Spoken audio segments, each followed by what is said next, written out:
कैसे हैं हमारे प्रिय साथियों। आशा करते हैं आज आपने बहुत धूमधाम से स्वतंत्रता दिवस को मनाया होगा। तो आप सभी को स्वतंत्रता दिवस की हार्दिक हार्दिक शुभकामनाएं।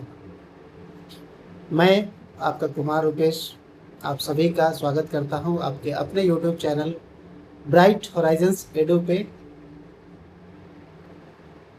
तो आज स्वतंत्रता दिवस के अवसर पर वैसे विद्यार्थी जो इस बार बिहार बोर्ड क्लास 10th का एग्ज़ाम देने जा रहे हैं उनके लिए बहुत एक अच्छी खुशखबरी लेकर आया हूँ, जहाँ पर आज से आप सभी बच्चों के लिए एक ऐसा बैच जिसका नाम है मिशन प्रहार, है ना। मिशन प्रहार मतलब एकदम जोरदार प्रहार करना है इस बार, है ना। 450 अंक इस बार चाहिए ही चाहिए। तो वैसे बच्चे जिनकी तैयारी किसी भी कारणवश से रुकी हुई है या धीरे चल रही है या फिर कुछ पारिवारिक समस्याएं, सामाजिक समस्याएं, आर्थिक समस्याएं जो भी हो, है ना, बिल्कुल चिंता करने की बात नहीं है। अब हम सभी आ गए हैं, है ना। आप सभी का प्यार बना रहेगा, है ना। तो आपके लिए बहुत ही ज़ोरदार मेहनत करके दिखाएंगे। और इस बार वैसे सभी बच्चों को जो अपना आत्मविश्वास खो रहे हैं या फिर उन्हें ये समझ में नहीं आ रहा है कि हम अपनी तैयारी किस प्रकार से करें, वैसे बच्चों के लिए एकदम जीरो लेवल से शुरुआत करेंगे और एकदम टॉप लेवल तक पहुंचाएंगे, है ना। बहुत सारे बच्चे मन में सोचते हैं कि हमारा ये कॉन्सेप्ट वीक है, हमारा ये चैप्टर छूट गया, हम क्लास 9th में पढ़े, क्लास 8th में नहीं पढ़े। वैसे उन सभी बच्चों से कहना चाहता हूँ कि आप अपनी चिंता छोड़ दीजिए। आज से 6 महीने बचे हुए लगभग आपके एग्जामिनेशन में, तो बिल्कुल ही चिंता नहीं करना है ना। इस बार एकदम फोड़ देना है, एकदम प्रहार कर देना है। तैयार हो जाइए हमारे साथ आज से। और अभी से आप लोगों की सारी चिंताएं अब हमारे सर पर, सिर्फ और सिर्फ आपको पढ़ना है, सिर्फ और सिर्फ आपको बोर्ड की तैयारी करना है ना। तो चलिए थोड़ा इंट्रोडक्शन देख लेते हैं कि ये बैच किस प्रकार से होने वाला है और ये बैचेस कैसे चलेंगे और किस तरीके से आपको पढ़ाया जाएगा किस तरीके से आपको पढ़ाया जाएगा और इस पूरे बैच में आपको क्या क्या मिलने वाला है। एक बार आपको बहुत अच्छे तरीके से इसका इंट्रोडक्शन आपको करा देते हैं। ये जो बैच है इसका नाम है मिशन प्रहार, जिसमें हमारा और आपका, हम दोनों का उद्देश्य है कि 450 से ऊपर नंबर लाना है ना। कितना एम करके चलना है, हमको मैनिफेस्ट करना है कि हमको 450 प्लस नंबर लाना है तो लाना है, ठीक है। और ये उतना भी कठिन काम नहीं है, अगर आप चाह जाए तो बहुत बड़ी बात नहीं है ना। क्लास 5 में हमने एक बहुत अच्छा हिंदी का कहानी पढ़ा था बरदराज का, है ना। उसमें एक संस्कृत में श्लोक था कि करत करत अभ्यास के गर्मती हो सृजान, रसरी आवत जात है सिल पर परत निशान। मतलब अभ्यास करते करते किसी भी चीज़ का सृजन किया जा सकता है, ठीक उसी प्रकार जिस प्रकार रस्सी के आने जाने से पत्थर पे निशान पड़ जाता है। तो ये हम भी कहते हैं कि रस्सी से पत्थर तो कटेगा नहीं, है ना, ये तो संभव नहीं है, लेकिन रस्सी के आने जाने से हम अपना निशान जरूर छोड़ सकते हैं। तो आपके तैयारी के आधार पे, आपके मेहनत के आधार पे, ठीक है, हमारा गोल है 450 प्लस नंबर लाना है ना। लेकिन इस तरीके से तैयारी करनी है कि थोड़ा बहुत कम नंबर आए तब भी चलेगा, लेकिन आपका जो छाप है, जो उसका इम्पैक्ट है ना, जो निशान है उस पर पड़ना चाहिए, है ना। वो दिखना चाहिए कि आपने तैयारी करी है और किस तरीके से तैयारी करी है और उसका आपके रिजल्ट पे इफ़ेक्ट आएगा। अगर आप बहुत अच्छे से मेहनत करेंगे तो आपका रिजल्ट पे बहुत अच्छा इफेक्ट आएगा। इसमें किसी भी तरीके से कोई लेकिन किंतु परंतु कुछ नहीं है ना। ये सब घर छोड़ देगा, कुछ नहीं के सोचेंगे। इसलिए मैं आपसे कह रहा हूँ कि 6 महीना भी बहुत बड़ी बात नहीं होती है ना। हमने कहा कि आप चिंता छोड़ दीजिए, है ना। बस सिर्फ पढ़िए, सिर्फ पढ़ना है, इसके अलावा 6 महीने कोई काम नहीं, ना ही दोस्ती, है ना ही कोई रिश्तेदारी, ना कोई शादी, ना ब्याह, ना भोज, ना भात, कुछ नहीं करना है, सिर्फ और सिर्फ पढ़ना है, इसके अलावा कुछ नहीं, ठीक। और आपकी पढ़ाई कैसे आसान होगी ये हम लोग करके दिखाएंगे, ठीक है। और कहीं नहीं जाना है, सिर्फ हमारे साथ बने रहिए। हम आपको आशा दिलाते हैं, विश्वास दिलाते हैं कि आपका रिजल्ट बहुत ही बहुत बेहतर होगा और एकदम बेहतर होगा, ठीक है। हम रटाने के लिए नहीं आए हैं, आपको रटवाने के लिए नहीं आए हैं, सिर्फ और सिर्फ आपको पढ़ा के, आपका कॉन्सेप्ट अच्छा करा के, है ना, आपको इस तरीके से पढ़ाएंगे कि आपका नंबर इतना अच्छा आएगा कि आप भी बिलीव करिएगा, आपको भी विश्वास होगा कि हाँ हमने अपने मेहनत से लाए, हमारी मेहनत से नहीं। आप जब भी नंबर लाएंगे तो अपने मेहनत से, हमारा उसमें कोई योगदान नहीं है, ठीक है। आप अपने मेहनत से लाइएगा, ठीक। तो चलिए इंट्रोडक्शन दे देते हैं कि आपको इस बैच के अंतर्गत आपको क्या क्या मिलने वाला है। जैसे कि आप देख रहे हैं, ये मैं हूँ रूपेश कुमार, है ना, जिसमें इस बैच में मैं आपको पढ़ाऊँगा साइंस, ज्योग्राफी और सिविक्स। दूसरी तरफ है आपके अभिषेक सर, जो कि आपको पढ़ाएंगे मैथमेटिक्स यानी गणित और अंग्रेजी, है ना। ठीक इनके बगल में है क्रिस सर, जो कि हिस्ट्री के बहुत ही बेहतरीन फैकल्टी है और आपको बहुत जीरो लेवल से आपको हिस्ट्री पढ़ाएंगे, साथ ही साथ आपको हिंदी भी पढ़ाएंगे और संस्कृत भी पढ़ाएंगे। मतलब आपके पूरे सिलेबस का एक निचोड़ तैयार कर दिया गया है और हम तीनों लोग और आप भी मिलकर इस बार जो है एकदम बोर्ड एग्ज़ाम पे प्रहार कर देना है, ठीक है। तो आज से शुरुआत हो चुकी है, अभी फ़िलहाल 1-2 दिन, 3 दिन, 4 दिन समय लगेगा इस चीज़ को सेटअप करने में। तो आज से हम लोग साइंस को शुरू कर रहे हैं, धीरे धीरे और भी चीज़ें इसमें लेके आएंगे, ऐड करेंगे जैसे जैसे सेटअप बन रहा है, ठीक है। तो बस इसी तरीके से आप अपना प्यार बनाए रखिए और हम आपके लिए इस तरीके की चीज़ें आसान हम आपके लिए बनाते रहेंगे, ठीक है। तो चलिए टारगेट हमारा सेट हो गया 450 प्लस। ये जो सेशन हमारा होगा ये कम्प्लीटली एनसीईआरटी बेस्ड होगा, मतलब आपको जो भी चैप्टर कराया जाएगा वो पूर्णतः एनसीईआरटी पर ही आधारित होगा, ठीक। और इस तरीके से कराएंगे कि आपका कॉन्सेप्ट बहुत अच्छे से बन पाए, है ना। किसी भी टॉपिक को लेके इस तरीके से आपका कॉन्सेप्ट क्लियर करेंगे कि आप चाह के भी नहीं भूल पाइएगा, है ना। और सिर्फ एग्ज़ाम के लिए नहीं पढ़ना भाई, है ना। बहुत सारे बच्चे हैं जो सिर्फ एग्ज़ाम में अच्छा नंबर पाने के लिए ही पढ़ते हैं, है ना। फर्स्ट डिवीज़न आ जाए बहुत बड़ी बात है, सेकंड कर गए बहुत बड़ी बात है। उस तरीके से आप अपना जो सोच है, मेंटालिटी है, उसको सेट मत करिए। आपको भविष्य में और भी चीज़ें हैं जिसके लिए आपको कॉन्सेप्ट का ज़रूरत होगा। खासकर ग्रामीण क्षेत्रों में मैं देखता हूँ कि बहुत सारे ऐसे बच्चे हैं जिनको कॉन्सेप्ट से कोई लेना देना नहीं है, एनसीईआरटी से कोई लेना देना नहीं है। सिर्फ बस वो ही समझते हैं कि एक गेस पेपर ले आएंगे, एक मॉडल पेपर ले आएंगे, रट लेंगे, मेरा एग्ज़ाम पास हो जाएगा, बात खत्म। बाबू आप एग्ज़ाम तो पास कर जाइएगा, है ना, लेकिन भविष्य में जो भी आपकी प्रतियोगिता परीक्षाएं हैं उसमें आपको इन सब चीज़ों का ज़रूरत पड़ेगा, ठीक है। और दूसरी तरफ जो आपका मेहनत है, जो भी मैंने आपको एक श्लोक सुनाया, है ना, उसका क्या है इम्पैक्ट। आप जो ये 6 महीने तैयारी करिएगा, भविष्य में आपका कोई भी एग्ज़ाम आएगा, किसी भी तरीके का कॉम्पिटिटिव एग्ज़ाम आएगा, तो आप उसके लिए मानसिक रूप से तैयार रहिएगा। आपको पता रहेगा कि 6 महीने मैंने इस तरीके से पढ़ाई की थी तो मैं इस एग्ज़ाम को भी फोड़ दूंगा, है। मेरे पास इतना क्षमता है, एबिलिटी है कि मैं ये क्रैक कर सकता हूँ।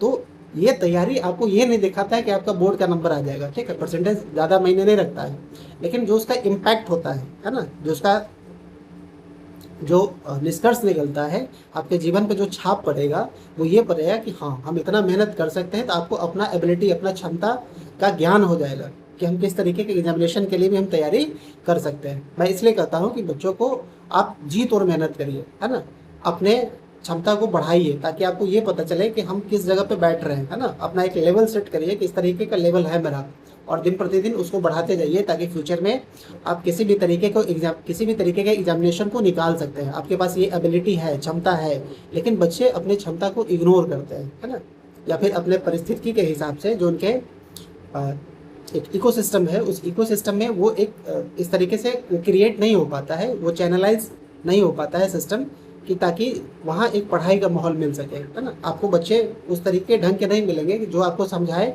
कि इन सब चीज़ों से होता क्या है। मैं देखता हूँ अधिकतर बच्चे सिर्फ और सिर्फ रटने पे लगे रहते हैं, सिर्फ और सिर्फ रटने पे लगे रहते हैं। रट के आप एग्ज़ाम पास कर जाइएगा, 10 दिन, 15 दिन, 1 महीना आप सारी चीज़ें भूल जाएंगे, है ना, कंप्लीट वॉश आउट हो जाएगा। और उसके बाद वो आपका कॉन्सेप्ट नहीं रहेगा। बच्चे पीछे मुड़ के देखते भी नहीं है कि हमने क्लास 10th में क्या पढ़ा, 8th में क्या पढ़ा, 9th में क्या पढ़ा, उनके लिए मायने नहीं रखता है। लेकिन जब आप हायर क्लास में जाइएगा और अपने पास के बच्चों को जब देखिएगा कि किस तरीके से वो बच्चे पढ़ रहे हैं, एग्ज़ाम को क्रैक कर रहे हैं, है ना, अच्छे अच्छे इंस्टीट्यूशन में जा रहे हैं, अच्छे अच्छे कॉलेजेस में जा रहे हैं, अच्छी अच्छी नौकरियां पा रहे हैं, उस समय ये आपको फील होगा कि हमने क्या गलतियाँ करी है ना, हमने जीवन में हम क्या पा सकते थे और हमने क्या खोया है। आपको पता है जीवन का सबसे बड़ा दुख अगर कुछ है तो वो है पश्चाताप का, है ना।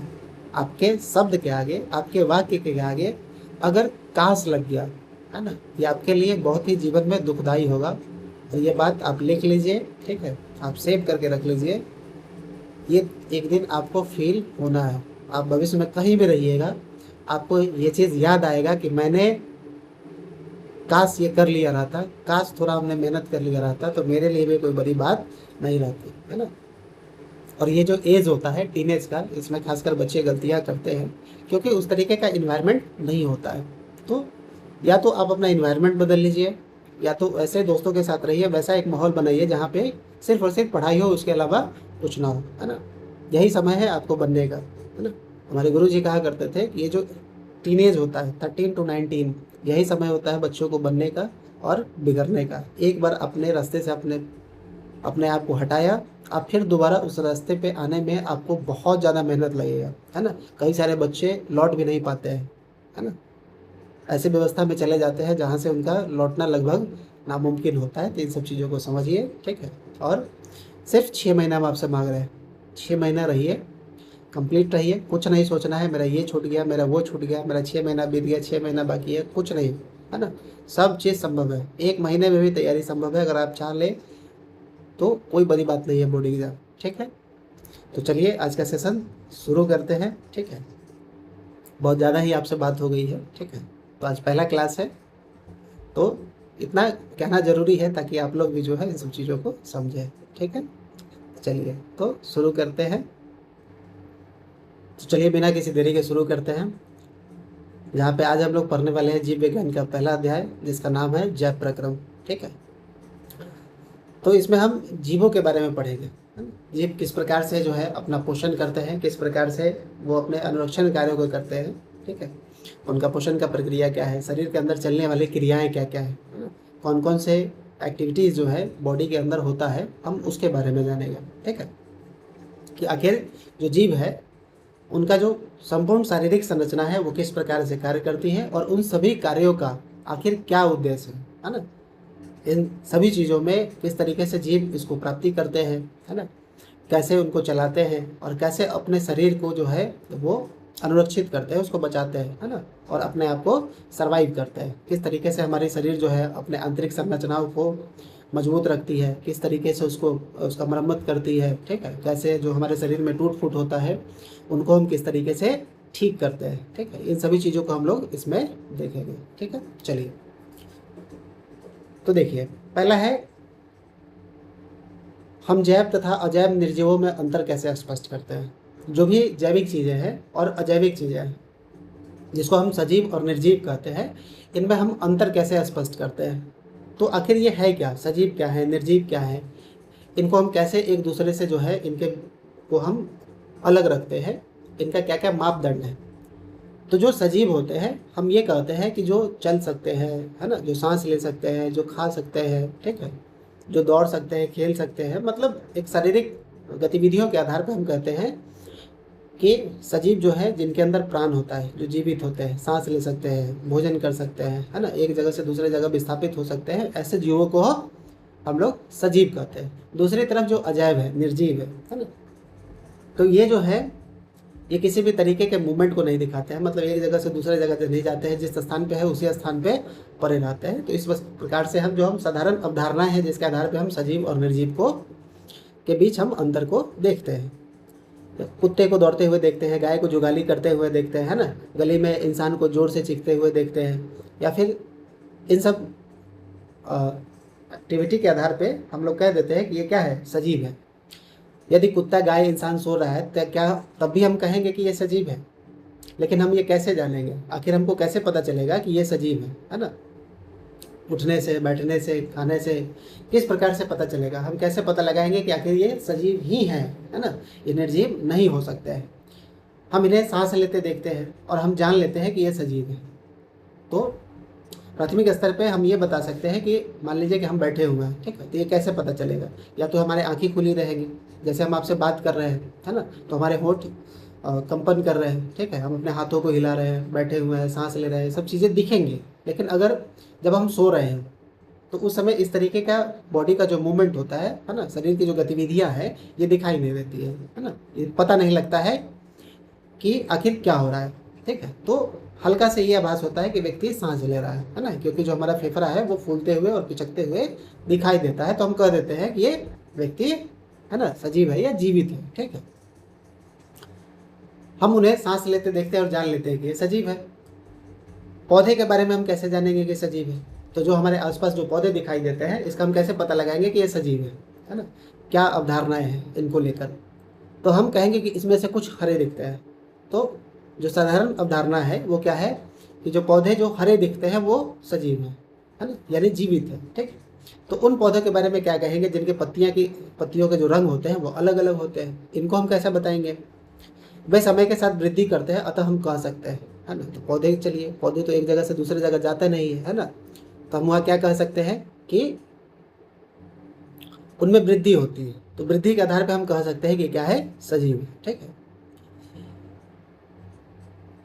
दूसरे शब्दों में हम सजीव के सामान्य प्रमाण के तौर पर कुछ गतियों पर विचार करते हैं। ठीक है, तो जो सजीव है ना, तो सामान्य जो प्रमाण है, जो एविडेंस है, उसके तौर पर हम कुछ गतियों पर विचार करते हैं। किस प्रकार की गति? ठीक है, जैसे हम चलते हैं, दौड़ते हैं, भागते हैं, है ना, खेलते हैं, तो ये सब गतियाँ दिखाई देती है। जैसे पौधे हैं तो अपने जड़ों को बढ़ाते हैं, है ना, अपने तना को बढ़ाते हैं, अपनी शाखाओं को बढ़ाते हैं, उसके ऊपर फूल आते हैं, पत्तियाँ आती हैं, फल आते हैं, तो इन सभी में वृद्धि देखने को मिलता है, एक प्रकार की गति देखने को मिलता है।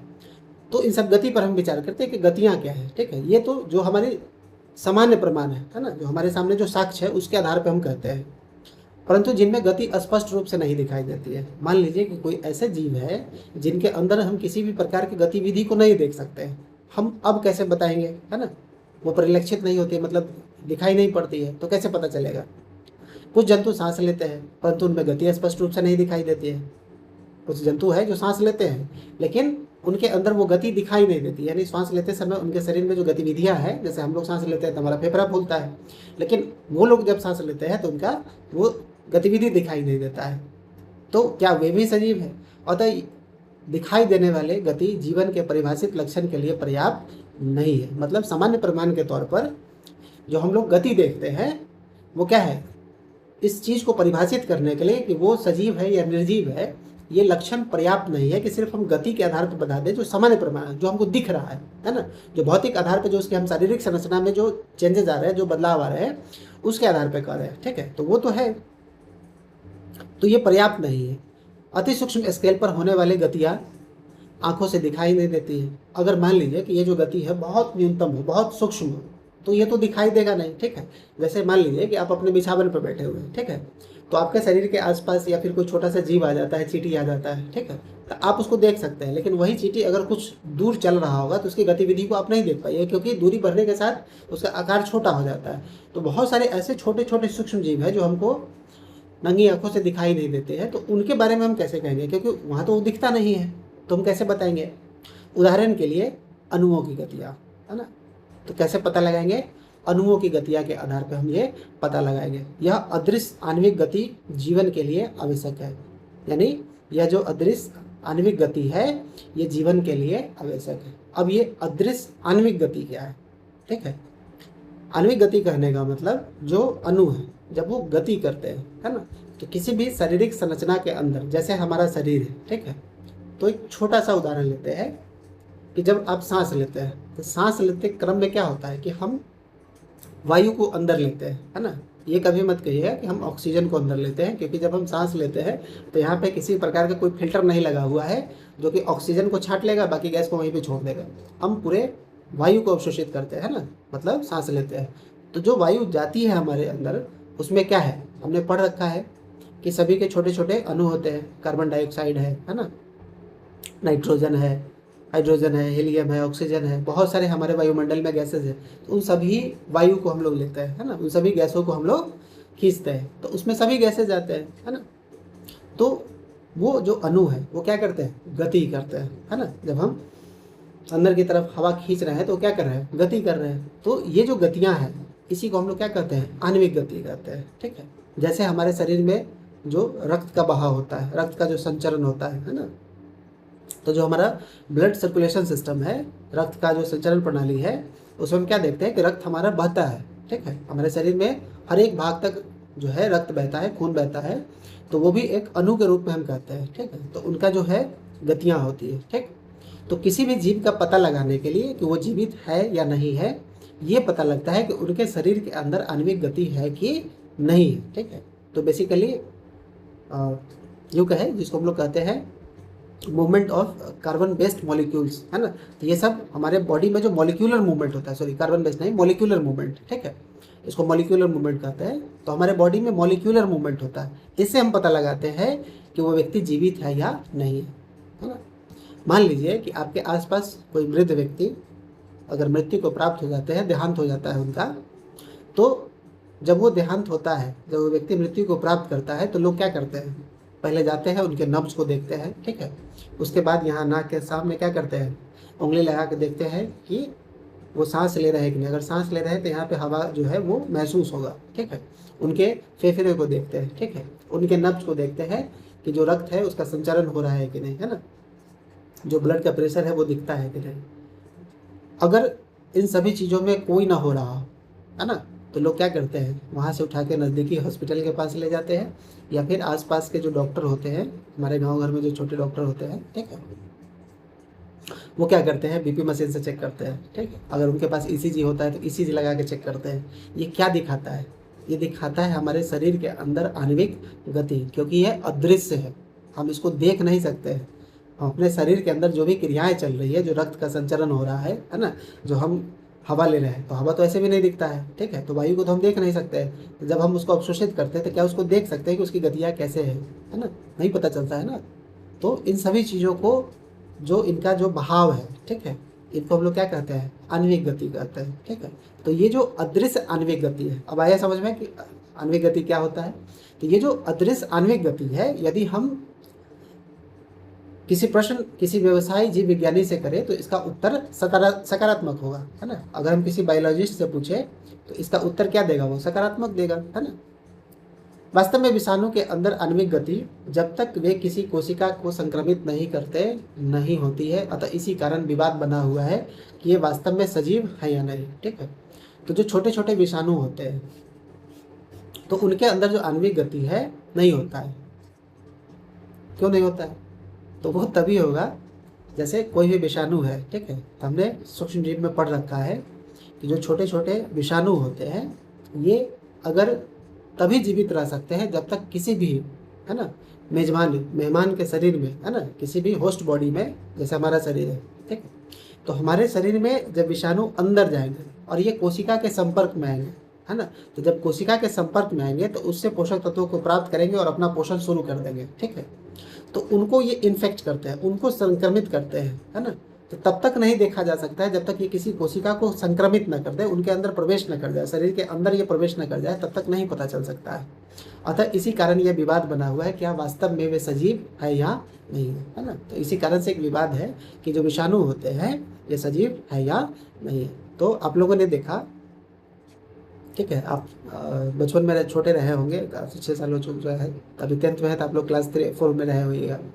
जिस समय कोरोना आया था, ठीक है, तो उस समय लोग क्या थे, घरों में पैक थे। क्यों पैक थे, तो ये जो विषाणु है ये वातावरण में ज़्यादा लंबे समय तक जीवित नहीं रह सकते हैं, ठीक है।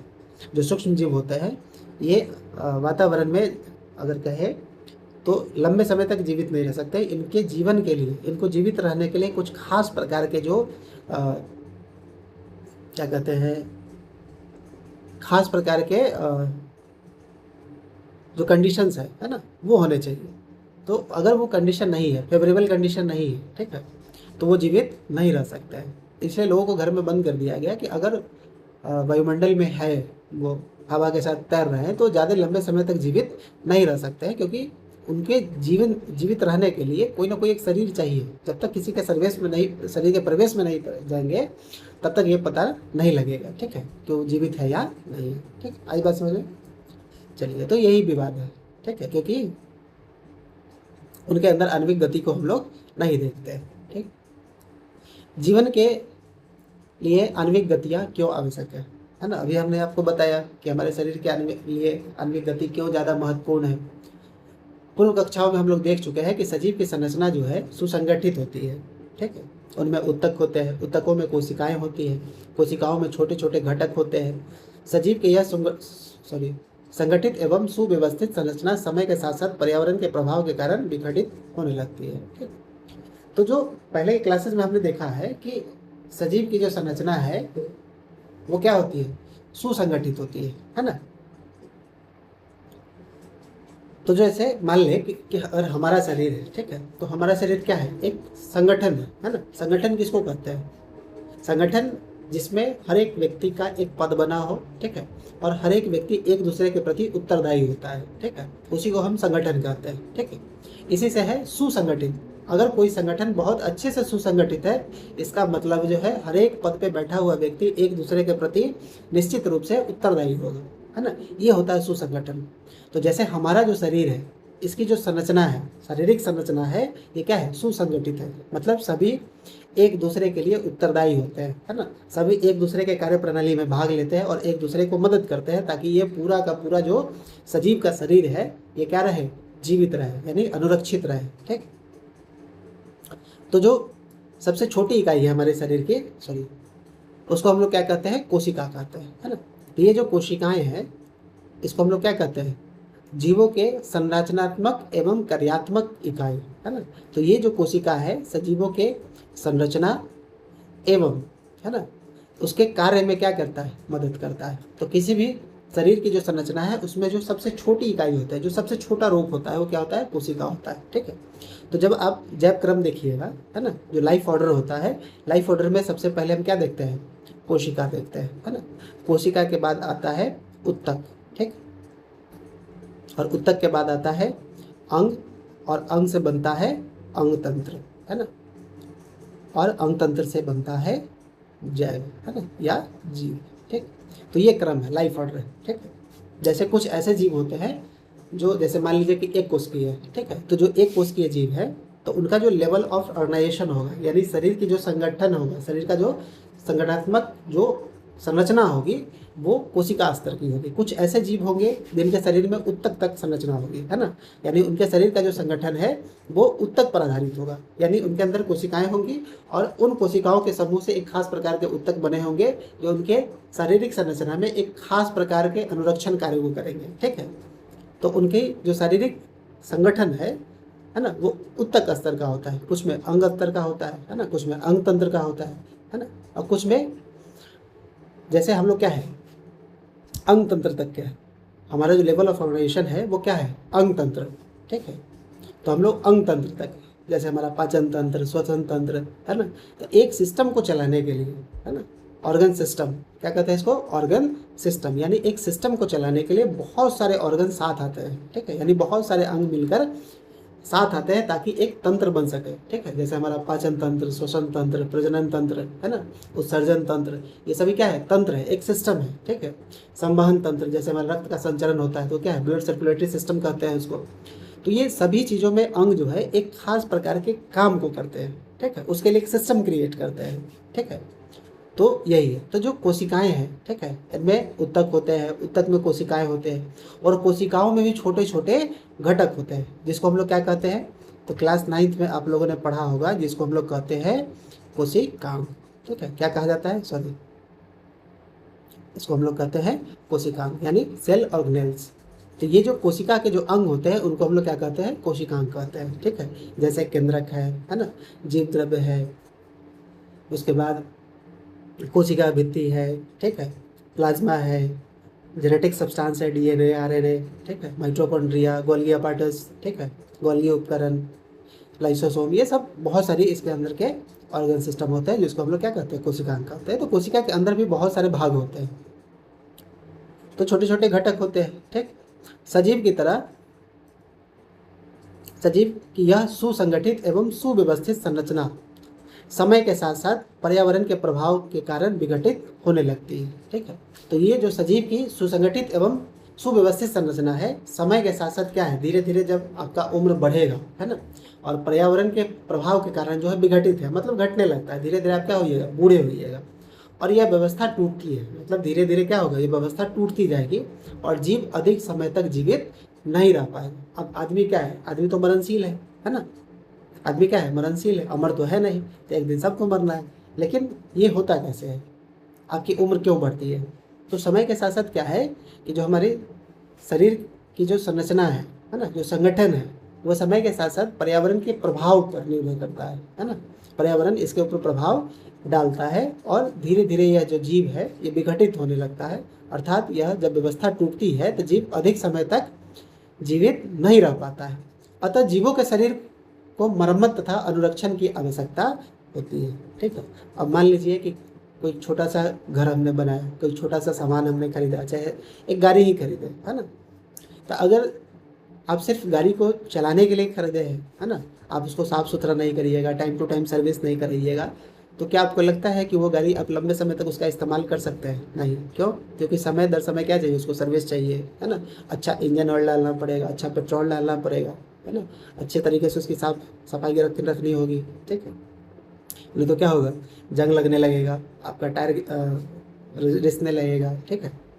तो बहुत सारी चीज़ों को देखना पड़ता है। ठीक वैसे ही हमारा शरीर है, तो इनको भी मरम्मत की ज़रूरत पड़ती है, अनुरक्षण की आवश्यकता होती है। अगर ये अनुरक्षण कार्य नहीं होगा तो हम लोग ज़्यादा लंबे समय तक जीवित नहीं रह सकते हैं, है ना। क्योंकि ये सभी संरचनाएं अणुओं से बनी होती है, अतः इन्हें अणुओं को लगातार गतिशील बनाए रखना चाहिए। और हमारे शरीर में हमने पढ़ा अभी आणविक गति होती है, तो इन आणविक गतियों में जो अणु लगातार गतिशील रहते हैं ये लगातार निरंतर रहने चाहिए, तभी जो है सजीवों में अनुरक्षण प्रक्रम जो है संभव हो पाता है ना। जैसे मान लीजिए कि जैसे हमारा हृदय है, ठीक है, या फेफड़ा है, तो जब से आपने जन्म लिया है उस दिन से अभी तक आपका हृदय जो है 1 सेकंड के लिए भी नहीं रुका है। ठीक है। अगर रुक जाएगा तो क्या होगा, आपका जीवन समाप्त हो जाएगा। आपका जो फेफड़ा है वो क्या होगा, है ना। आप 10 सेकंड रोक सकते हैं, 30 सेकंड रोक सकते हैं, 1 मिनट, कुछ लोग 2-2 मिनट तक रोक सकते हैं, और बहुत सारी चीज़, है ना। लेकिन ऐसा तो नहीं है कि आप दिन भर सांस रोक के बैठ जाइएगा। क्यों? क्योंकि जैसे ही आप सांस रोकिएगा आपके शरीर में जो आणविक गति है वायु की वो घट जाएगी, है ना। तो क्यों जरूरी है, बाकी ये सब चीज़ें हम आगे देखेंगे। अभी फ़िलहाल के लिए सिर्फ हम आपको इंट्रोडक्शन में बता रहे हैं, परिचय में बता रहे हैं कि ये सब चीज़ें क्या है, उनकी ज़रूरत क्यों होती है। तो जो जीवों के शरीर है इनको क्या चाहिए, मरम्मत और अनुरक्षण। ठीक है। अब इसको 2 उदाहरण से समझते हैं। ठीक है। एक उदाहरण मैंने दिया कि हमारे शरीर में आणविक गति निरंतर होनी चाहिए। दूसरा है जीवों के शरीर का जो मरम्मत है और अनुरक्षण, है ना। मरम्मत क्या है, अनुरक्षण क्या है। जैसे मान लीजिए कि अगर हमारा कोई उंगली कट जाए, ठीक है, तो उस समय हम क्या करते हैं, जैसे ही उंगली कटता है तुरंत जो है रक्त का बहाव होने लगता है, खून का बहाव होने लगता है, तो हम उसको चुटकी से क्या करते हैं, उसको दाब देते हैं। ठीक है। उसको लंबे समय तक दबा के रखते हैं। इससे क्या होता है कि धीरे धीरे खून जमने लगता है और इससे बाहर नहीं आता है। खून तो रुक जाता है, लेकिन क्या जो कट लगा है ना, जो दाग हुआ कटने के कारण जो घाव बना, क्या वो सेकंडों में ठीक होता है? नहीं। वो धीरे धीरे धीरे क्या है, जो हमारे शरीर की जो कोशिकाएं हैं वो नई नई कोशिकाएं बनेंगी। ठीक है। उसको भरने का काम करेंगी, तब जाके धीरे धीरे वो घाव भरेगा। ये हमारे शरीर का मरम्मत कार्य है, और ये बाह्य रूप से और आंतरिक रूप से दोनों तरफ से होता है। ठीक है। ऐसा नहीं कि सिर्फ बाह्य रूप में हमारे त्वचा पे ही होता है, शरीर के आंतरिक रूप से भी होता है। ठीक है। इसलिए अनुरक्षण जरूरी है। मतलब अनुरक्षण का मतलब है कि जो सजीव का शरीर है उसको बचा के रखना। ठीक है। उसको जीवित रखना। उसको जीवित रखने के लिए जो भी कार्य है उन सभी को क्या कहते हैं, अनुरक्षण कार्य कहते हैं। ठीक है। तो आप अनुरक्षित कैसे रहिएगा, ठीक है, आपका शरीर कैसे बचेगा। आप भोजन नहीं करिएगा तो क्या आप जीवित रहिएगा? नहीं। क्या आपका हृदय काम नहीं करेगा तो क्या आप जीवित रहिएगा? नहीं। क्या आप सांस नहीं लीजिएगा तो क्या आप जीवित रहिएगा? नहीं। ठीक है। कि आप जो भोजन करते हैं, ठीक है, उसके बाद जो अपशिष्ट पदार्थ बचता है, अगर आप उसको सर्जित नहीं करिएगा तो क्या होगा, है ना। किसी दिन आप देखते हैं कि अगर आप सुबह सुबह बाथरूम जाते हैं तो अगर बाथरूम आपका फ्रेश नहीं होता है, ठीक है, अगर आपका उत्सर्जन बहुत अच्छे तरीके से नहीं हो पा रहा है, तब भी आप कष्ट में रहते हैं, कब्जियत रहता है, बहुत तरीके की समस्याएं आती है, और धीरे धीरे वो विकार का रूप ले लेता है ना। तो ये सारी चीज़ें होना एक नियमित रूप में होना जरूरी है, तभी जो है हमारा शरीर क्या रह सकता है, जीवित रह सकता है, खड़ा रह सकता है। इसी को हम क्या कहते हैं, अनुरक्षण कार्य कहते हैं। ठीक। चलिए, तो ये बताया गया है कि ये जो संरचनाएं हैं क्या है, अणुओं से बनी होती है, इसीलिए हम अनुरक्षण कार्य और मरम्मत का कार्य कर पाते हैं। अतः इन अणुओं को लगातार गतिशील बनाए रखना पड़ेगा, तभी काम हो पाएगा, है ना। वायु के गति को हम रोक नहीं सकते हैं, है ना। रक्त के गति को हम रोक नहीं सकते हैं, खून के बहाव को नहीं रोक सकते हैं, ठीक है। पाचन तंत्र में हम नहीं रोक सकते हैं, है ना। कुछ चीज़ें हैं जो हमारे शरीर में नियंत्रित भी नहीं होती, ठीक है। कुछ चीज़ों को हम नियंत्रण करते हैं सोच के, और हमारे शरीर के अंदर जो कुछ गतिविधियां हैं जिसको हम नियंत्रित नहीं कर सकते, ठीक है। जैसे छोटा सा एग्जाम्पल लेते हैं कि मान लीजिए कि जब आप भोजन कर रहे हैं, है ना, तो भोजन पे आपका कंट्रोल कब तक रहता है? भोजन पे आपका कंट्रोल तब तक रहता है जब तक आप उसको यहाँ से निगलते नहीं है। जैसे ही आपने एक बार भोजन को निगला, उस पर से आपका कंट्रोल खत्म हो गया, ठीक है। आप उसको कंट्रोल नहीं कर पा रहे। अब जो है वो ऑटोमेटेड मोड में, ठीक है। इसको वॉलेंट्री और इनवॉलेंट्री सिस्टम कहते हैं। तो अगले चैप्टर में हम लोग पढ़ेंगे कंट्रोल एंड कोऑर्डिनेशन, है ना। तो जैसे ही आपने भोजन किया और यहाँ से जैसे ही आपने निकला, इस पर से आपका नियंत्रण खत्म हो गया, है ना। तो जब नियंत्रण खत्म हो गया तो बताइए क्या आप इसको रोक सकते हैं? नहीं रोक सकते हैं, ठीक। तो शरीर कुछ ना कुछ चीज़ें छोड़ती है ना। जैसे हृदय की गति है, आपका जो पार्ट है जो काम कर रहा है, क्या आप इसको सोच के रोक सकते हैं? नहीं। अगर ऐसा संभव हो पाता, ये जीव अपने आप में एक बहुत बड़ा रहस्य है और बहुत बड़ी एक कॉम्प्लेक्सिटी है, जटिलता जिसको कहते हैं, जिसके कारण ये हमारा शारीरिक संरचना इस प्रकार का है, ठीक है। तो अगर ऐसा होता कि हम अपनी हृदय गति को रोक सकते थे तो आदमी तुरंत तुरंत इतना दुखी होता है कि वो सिर्फ बस एक बार मन में सोचता है, कहता भाई रे रुक जा, है ना, हो गया काम तुम्हारा खत्म हो गया, रुक जाओ, ठीक। रुकता और तुरंत सेकेंडों में अपना देह त्याग कर देता। तो इस प्रकार से अगर ऐसा होता तो मानव जीवन में इतना दुख आता है, लोग डेली क्या करता है, कहता रे भाई दिल रुक जा, जीवन खत्म, रोक दो इसको, है ना। जीवन संपन्न, है ना। अपने फेफड़े की गति को रोक देता है, रक्त संचलन को रोक देता है, ठीक है। पाचन चल रहा है, बीच रास्ते में रोक देता है कि भाई डाइजेशन रोक दो, अभी हमको खेलना है। ऐसा है? संभव नहीं, है ना। तो दो तरीके का नियंत्रण प्रणाली चलता है जिसको हम लोग नियंत्रण में रखते हैं, स्वतः नियंत्रण में होता है या फिर नहीं रहता है, ठीक है। तो बहुत सारी चीज़ें हैं, बहुत सारा रहस्य है जिसको हम लोग आगे के क्लास में हम लोग अगले चैप्टर में पढ़ेंगे बायोलॉजी में, ठीक है। बहुत मजा आने वाला है, ठीक। चलिए, तो उन्हें अणुओं को लगातार गतिशील बनाए रखना चाहिए। और सजीवों में अनुरक्षण प्रक्रम कौन कौन से हैं, ठीक है। तो जो सजीवों में अनुरक्षण प्रक्रम है वो कौन कौन से हैं, चलिए देखते हैं। तो हमारे शरीर के अंदर बहुत सारे अनुरक्षण कार्यक्रम होते हैं, ठीक है, प्रक्रम होते हैं, जिससे हम क्या है, जीवित रह रहे हैं, है ना। चलिए तो आगे बढ़ते हैं। चलिए देखते हैं, अगला टॉपिक है हमारा जैव प्रक्रम क्या है। जीवों का अनुरक्षण कार्य निरंतर होना चाहिए। अभी हम लोगों ने देखा कि शरीर का जो है हमारा अनुरक्षण कार्य निरंतर होना चाहिए, तभी हम लोग जीवित रह सकते हैं। यह उस समय भी चलता रहता है जब ये कोई विशेष कार्य नहीं करते हैं। यानी अनुरक्षण कार्य तब भी चल रहा होता है जब हम कोई विशेष प्रकार के कार्य नहीं कर रहे होते हैं। मतलब अगर हम सो रहे हैं तब भी अनुरक्षण कार्य चलते रहता है। हम सो रहे हैं अथवा कक्ष में बैठे हो, ये उस समय भी अनुरक्षण कार्य का काम चलता रहना चाहिए ताकि जीवित जो है वो क्या रहे, अनुरक्षित रहे, जीवित रहे। ये सभी प्रक्रम जो सम्मिलित रूप से अनुरक्षण का कार्य करते हैं, है ना। तो अनुरक्षण का मतलब है सर्वाइवल, अपने आप को बचाना। जीव का अपने शरीर को बचाने के लिए जो कार्य करता है उसी को हम लोग क्या कहते हैं, अनुरक्षण कार्य करते हैं, ठीक है। तो छोटा सा चीज़ समझते हैं कि आपका शरीर कब जीवित रह सकता है, जब आप भोजन करिएगा, है ना, जब आपकी श्वसन प्रणाली चलेगी, है ना, जब आपका रक्त का संवहन कार्य चलेगा, तो पाचन तंत्र जब आपका चलते रहे, ये सभी चीज़ें जब साथ में काम करेगी सम्मिलित रूप से। अभी हमने बताया कि हमारा जो शरीर है वो क्या है, एक संगठन है। और संगठन का मतलब क्या है कि सभी संगठन के पद पे बैठे हुए जितने लोग हैं सभी एक दूसरे के प्रति उत्तरदायी हैं। तो उत्तरदायी हैं तो भाई सब एक साथ मिल के काम करेगा तब ना वो संगठन चलेगा। अब मान लो कि कोई भी एक व्यक्ति दूसरे व्यक्ति का काम है नहीं सुन रहा है, बड़ा बाबू चपरासी को कहे, चपरासी अपना मन में घूम रहा है, और चपरासी कहे बड़ा बाबू को, तो बाबू कहे कि तुम चपरासी है तो हमरा कहेगा, है ना, इतना बड़ा अफसर को तुम ज्ञान देगा, तो ये सिस्टम चल सकता है? पॉसिबल नहीं है। तो जो अनुरक्षण कार्य है इसके लिए सभी जो हमारी शारीरिक संरचना के अंदर जो भी अंग आते हैं सभी सम्मिलित रूप से कार्य करते हैं, ठीक है। तो हमने बताया कि जो हमारे शरीर की सबसे छोटी इकाई जो है वो कौन है, कोशिका है। तो कोशिका को जब ऊर्जा मिलेगा तभी तो वो कार्य करेगा। उसको ऊर्जा कैसे मिलेगा, तो पाचन तंत्र से मिलेगा, श्वसन तंत्र से मिलेगा। तो पहले पाचन प्रणाली से होकर गुजरेगा तब श्वसन प्रणाली में जाएगा, है ना, श्वसन तंत्र में जाएगा तब जाके ऊर्जा का रूपांतरण होगा, तब उसको ऊर्जा मिलेगा तब वो काम करेगा, ठीक है। फिर उसके बाद उसको उसका उपचयन करके फिर क्या करेगा, उसको उत्सर्जित करेगा, तब फिर उसको शरीर से बाहर निकालेंगे। तो ये सभी एक सिस्टमेटिक फॉर्म में चलते हैं, है ना, यानी एक सम्मिलित रूप से कार्य करते हैं, एक साथ मिलजुल के कार्य करते हैं। यही कार्य क्या कहलाता है, जैव प्रक्रम कहलाता है। मतलब एक ऐसा कार्य प्रणाली जिसमें सभी हमारे जो अंग तंत्र हैं वो सभी एक साथ मिलकर हमारे शरीर को बचाते हैं, अनुरक्षित करते हैं।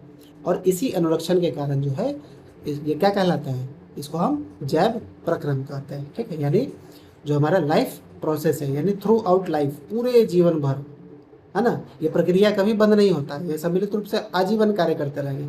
अब मान लीजिए तालमेल खत्म हो गया, तब तो अगर तालमेल खत्म हुआ तो गए, जीवन खत्म, है ना।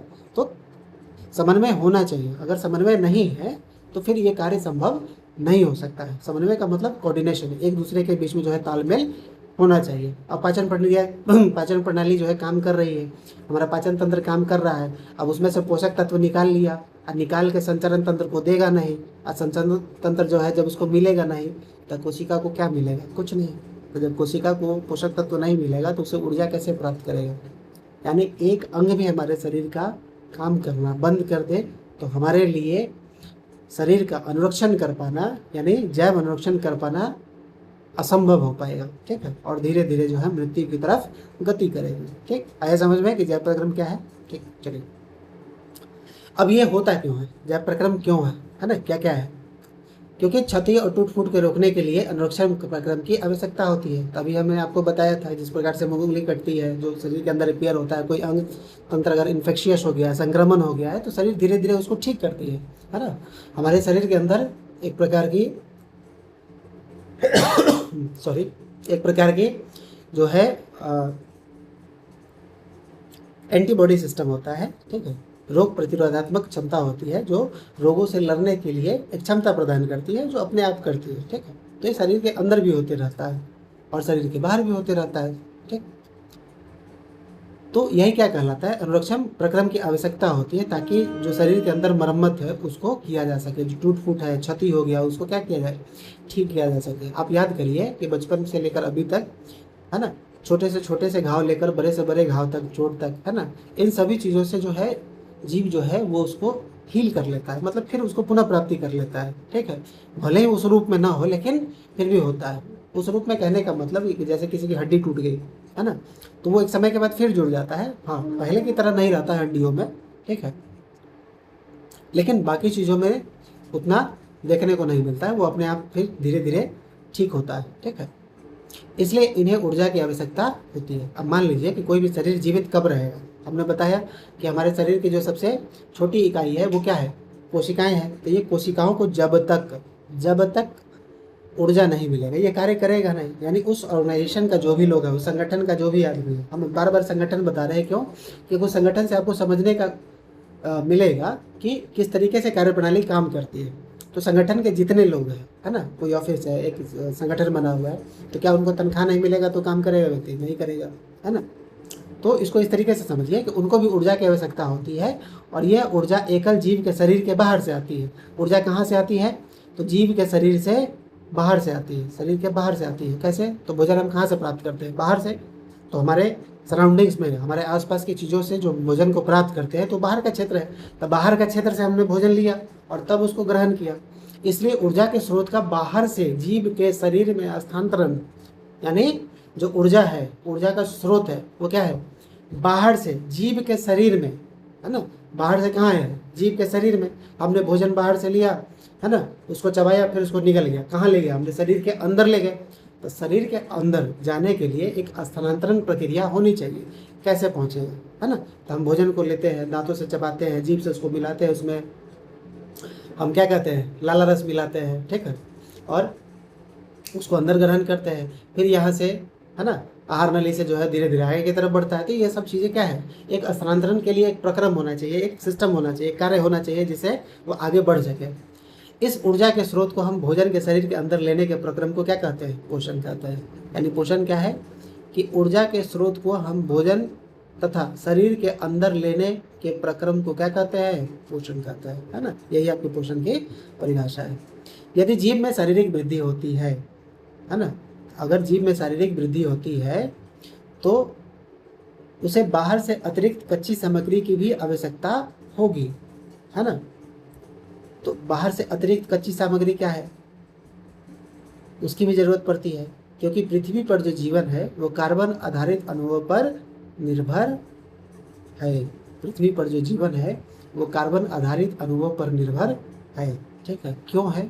एक छोटा सा एग्जाम्पल हम आपको बताते हैं, इसे समझिए। ठीक है, हम अपने आसपास कई प्रकार के जीव को देखते हैं जो दिखते हैं, ठीक है, और जो नहीं भी दिखते हैं। ठीक है जैसे सूक्ष्म जीव है और जो बड़े बड़े जीव हैं। ठीक है, तो जो बृहद जीव है, जो बड़े जीव है, और जो सूक्ष्म जीव है, प्रायः छोटे जीव है, ये तभी जीवित है, या पेड़ पौधे जो भी है, कीट मकोड़े से लेकर सरीसृप स्तनधारी जो भी है, सब के सब कार्बन आधारित अणुओं पर निर्भर है। यानी किसी भी जीव को उसके ऊर्जा के लिए उसको क्या चाहिए? ग्लूकोज चाहिए, है ना, चाहे वो पेड़ पौधे हो, ठीक है, या फिर ये क्या है, जिसको हम लोग क्या कहते हैं? कार्बोहाइड्रेट कहते हैं, यानी ग्लूकोज। ठीक है, सबको क्या चाहिए? ग्लूकोज चाहिए। ये क्या है? कार्बन आधारित, है ना, ये क्या है? कार्बन आधारित है। ठीक है, इसलिए कह रहे कार्बन आधारित अणुओं पर निर्भर है, इसके बिना जीवन संभव नहीं है।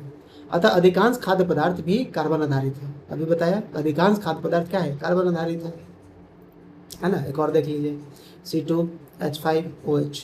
ठीक है, ये क्या है? हमारा अल्कोहल, है ना, क्या कहते हैं इसको? अल्कोहल है ना, क्योंकि तो इन सभी खाद्य पदार्थ जो है क्या है? कार्बन आधारित है। इन कार्बन स्रोतों की जटिलता के अनुसार भिन्न भिन्न प्रकार के पोषण प्रक्रम को प्रयुक्त करते हैं। ठीक है, तो इन कार्बन स्रोतों की जो जटिलता है ना, जटिलता का मतलब क्या होता है? जटिलता से समझिए क्या होता है जटिलता।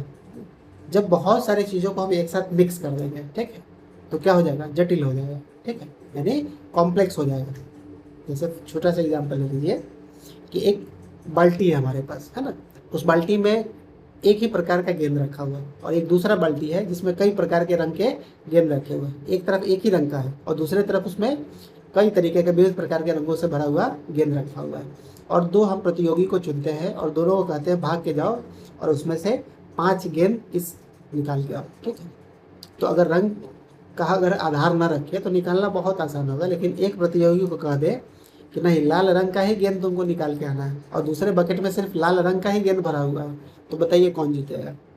है ना, वो व्यक्ति जीतेगा कि जिसके बाल्टी में सिर्फ और सिर्फ एक ही प्रकार का रंग का गेंद रखा हुआ है। जल्दी है, क्योंकि जिस बाल्टी में पहले उसको ढूंढना पड़ेगा, क्योंकि वो जटिल हो जाएगा, कॉम्प्लेक्स हो जाएगा, है ना, कठिनाई होगी, क्योंकि उसमें बहुत सारी चीज़ें हैं। ठीक है, इसी को क्या कहते हैं? जटिलता कहते हैं।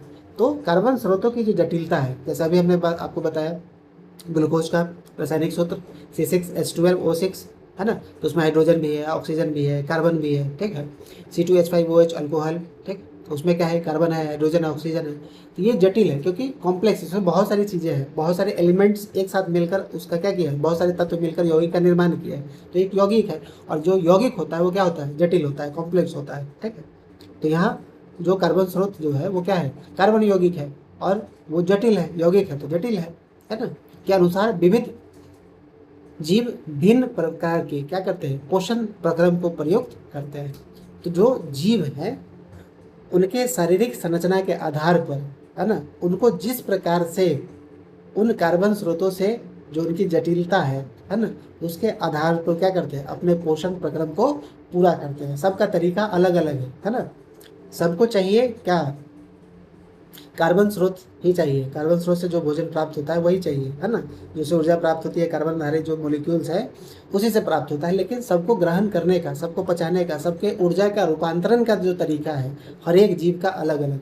हम जिस प्रकार से करते हैं इस प्रकार से बाकी जीव नहीं करते हैं, क्योंकि उनका जो स्रोत है वो भोजन का अलग अलग स्रोत है। ठीक है, चूंकि पर्यावरण किसी एक जीव के नियंत्रण में नहीं है ना, क्योंकि हमको पता है कि इस पर्यावरण में सिर्फ एक प्रकार के जीव नहीं है, तो किसी एक जीव के नियंत्रण में नहीं है। अतः ऊर्जा के यह बाह्य स्रोत विविध प्रकार के हो सकते हैं, है ना, तो जो बाहर से जो ऊर्जा का स्रोत मिलता है वो विविध प्रकार के होंगे, अलग अलग प्रकार के होंगे।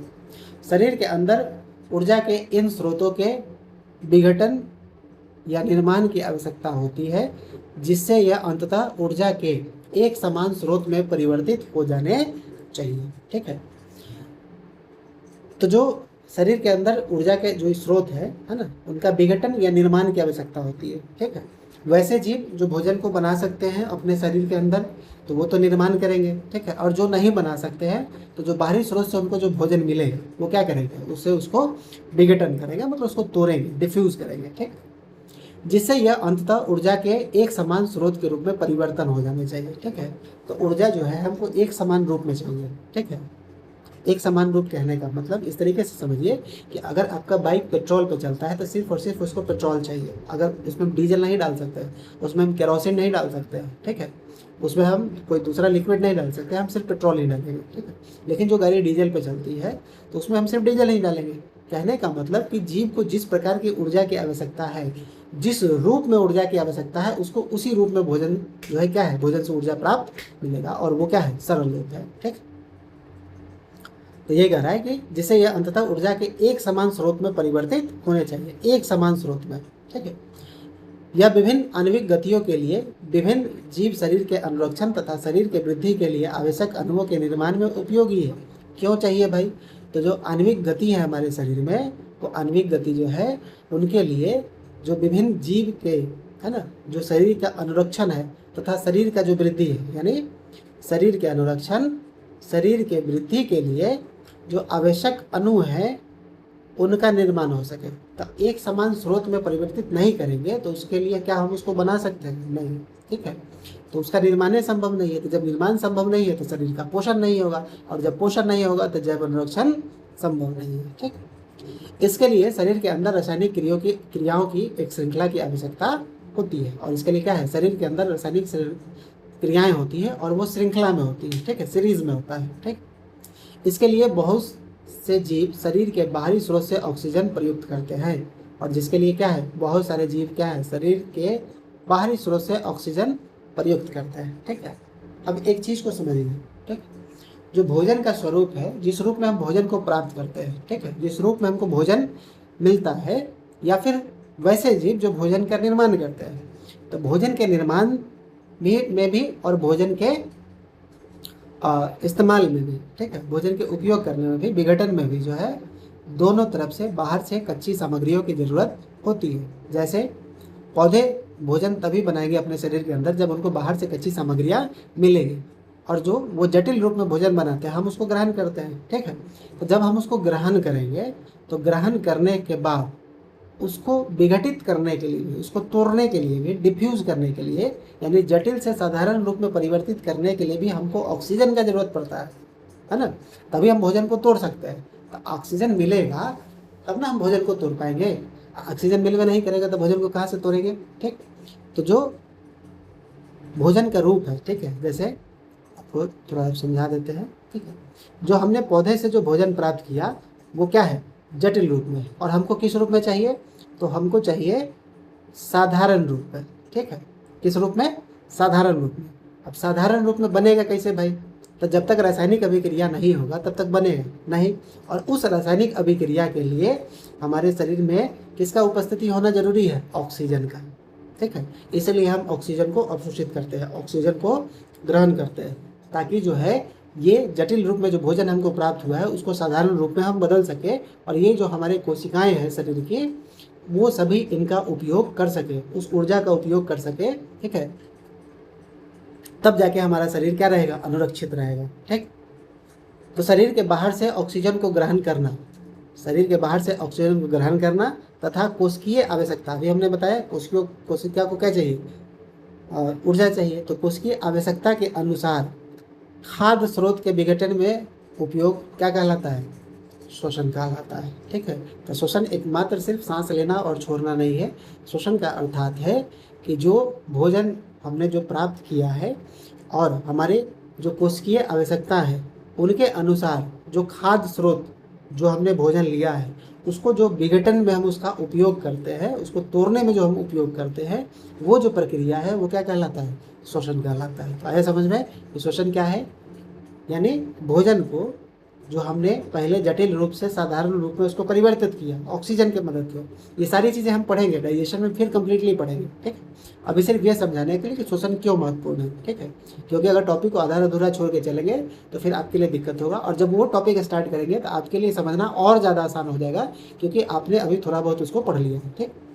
तो जो जटिल रूप में हमने भोजन प्राप्त किया उसका शरीर के अंदर विघटन संभव हो पाया, क्योंकि रासायनिक अभिक्रियाएं जो है श्रृंखलाएं में चलती है, सीरीज में चलता है, और वहाँ ऑक्सीजन का होना जरूरी है ताकि वो रासायनिक अभिक्रिया में मदद करे, है ना, भोजन को जलाए। और भोजन जब जलेगा तो जटिल रूप से साधारण रूप में परिवर्तित होगा, और जब वो साधारण रूप में परिवर्तित होगा उससे जो कोशिका है, हमारे शरीर की जो कोशिकाएं होती हैं, जब उनका उपयोग करेंगे, है ना, जीवों के शरीर में जो कोशिकाएं हैं उनको जो ऊर्जा चाहिए वो ऊर्जा चाहिए कब मिलेगा, जब उनको भोजन साधारण रूप में मिलेगा, ठीक है। और वो साधारण रूप से जब ऊर्जा स्रोत का जो विघटन होता है, साधारण रूप में जो भोजन का हम विघटन करते हैं वह शोषण कहलाता है, ठीक है। तो इसको इस तरीके से समझिए, ठीक। जो हमने जटिल रूप में जो हमने विघटन किया, ठीक है, तो जो जटिल रूप में हमने विघटन किया वो क्या कहलाया, हमारा पाचन कहलाया, ठीक है। और जो साधारण रूप में जो हमने विघटन किया है वो क्या कहलाया, हमारा कहलाया शोषण, ठीक है।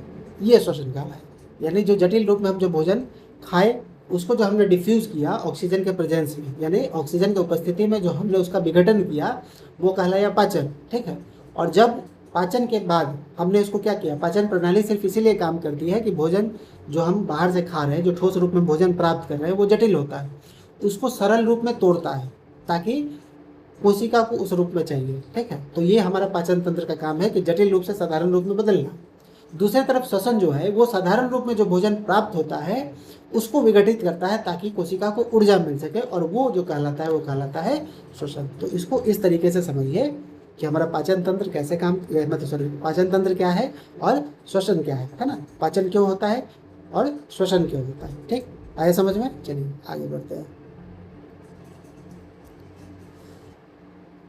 एक एक कोशिकीय जीव की पूरी सतह पर्यावरण के संपर्क में रहते हैं, यानी एक जो है, अगर कोई एक कोशिकीय जीव है तो उसका पूरा सतह पर्यावरण के संपर्क में रहता है ना।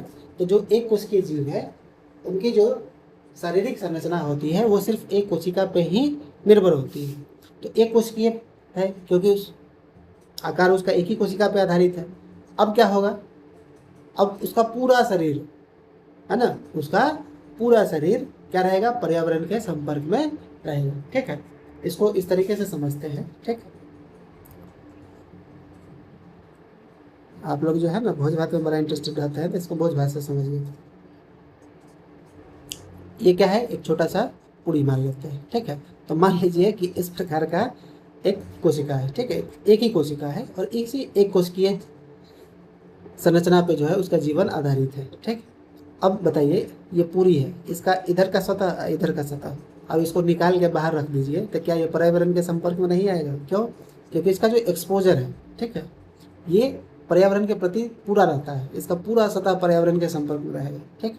लेकिन जो बहुकोशिकीय जीव है उनका नहीं हो पाता है, ठीक है। क्यों? क्योंकि उनकी जो शारीरिक संरचना है वो क्या है, जटिल है। तो हमारा जो शरीर है, जैसे हम अपने शरीर की बात करें तो हमारे शरीर का जो एक्सपोजर होता है, वो जो एक्सपोजर है वो सिर्फ किससे होता है, पर्यावरण से, सिर्फ और सिर्फ त्वचा में होता है, ठीक है। बाकी भी और भी छोटे छोटे अंग है, जैसे हमारा आँख है, मुँह है ना, लेकिन अधिकतर क्या होता है, त्वचा का होता है। लेकिन जो शरीर के अंदर की जो संरचनाएं है ना, अंदर का जो जटिलता है वो पर्यावरण के डायरेक्ट कांटेक्ट में नहीं रहता है, उसके सीधे संपर्क में नहीं रहता है। इसलिए सबका जो है पोषण का प्रक्रिया जो है अलग अलग प्रकार का होगा। अतः इन्हें भोजन ग्रहण करने के लिए, गैसों का आदान प्रदान करने के लिए या वर्ज्य पदार्थ के लिए निष्कासन के लिए किसी विशेष अंग की आवश्यकता नहीं होती है। अब सीधा सीधा इसका दो सतह मान लीजिए, ठीक है। जैसे हमने एक लाइन खींच दिया इस तरीके से, मानिए ये उसका ऊपरी सतह हो गया और ये उसका निचला सतह हो गया।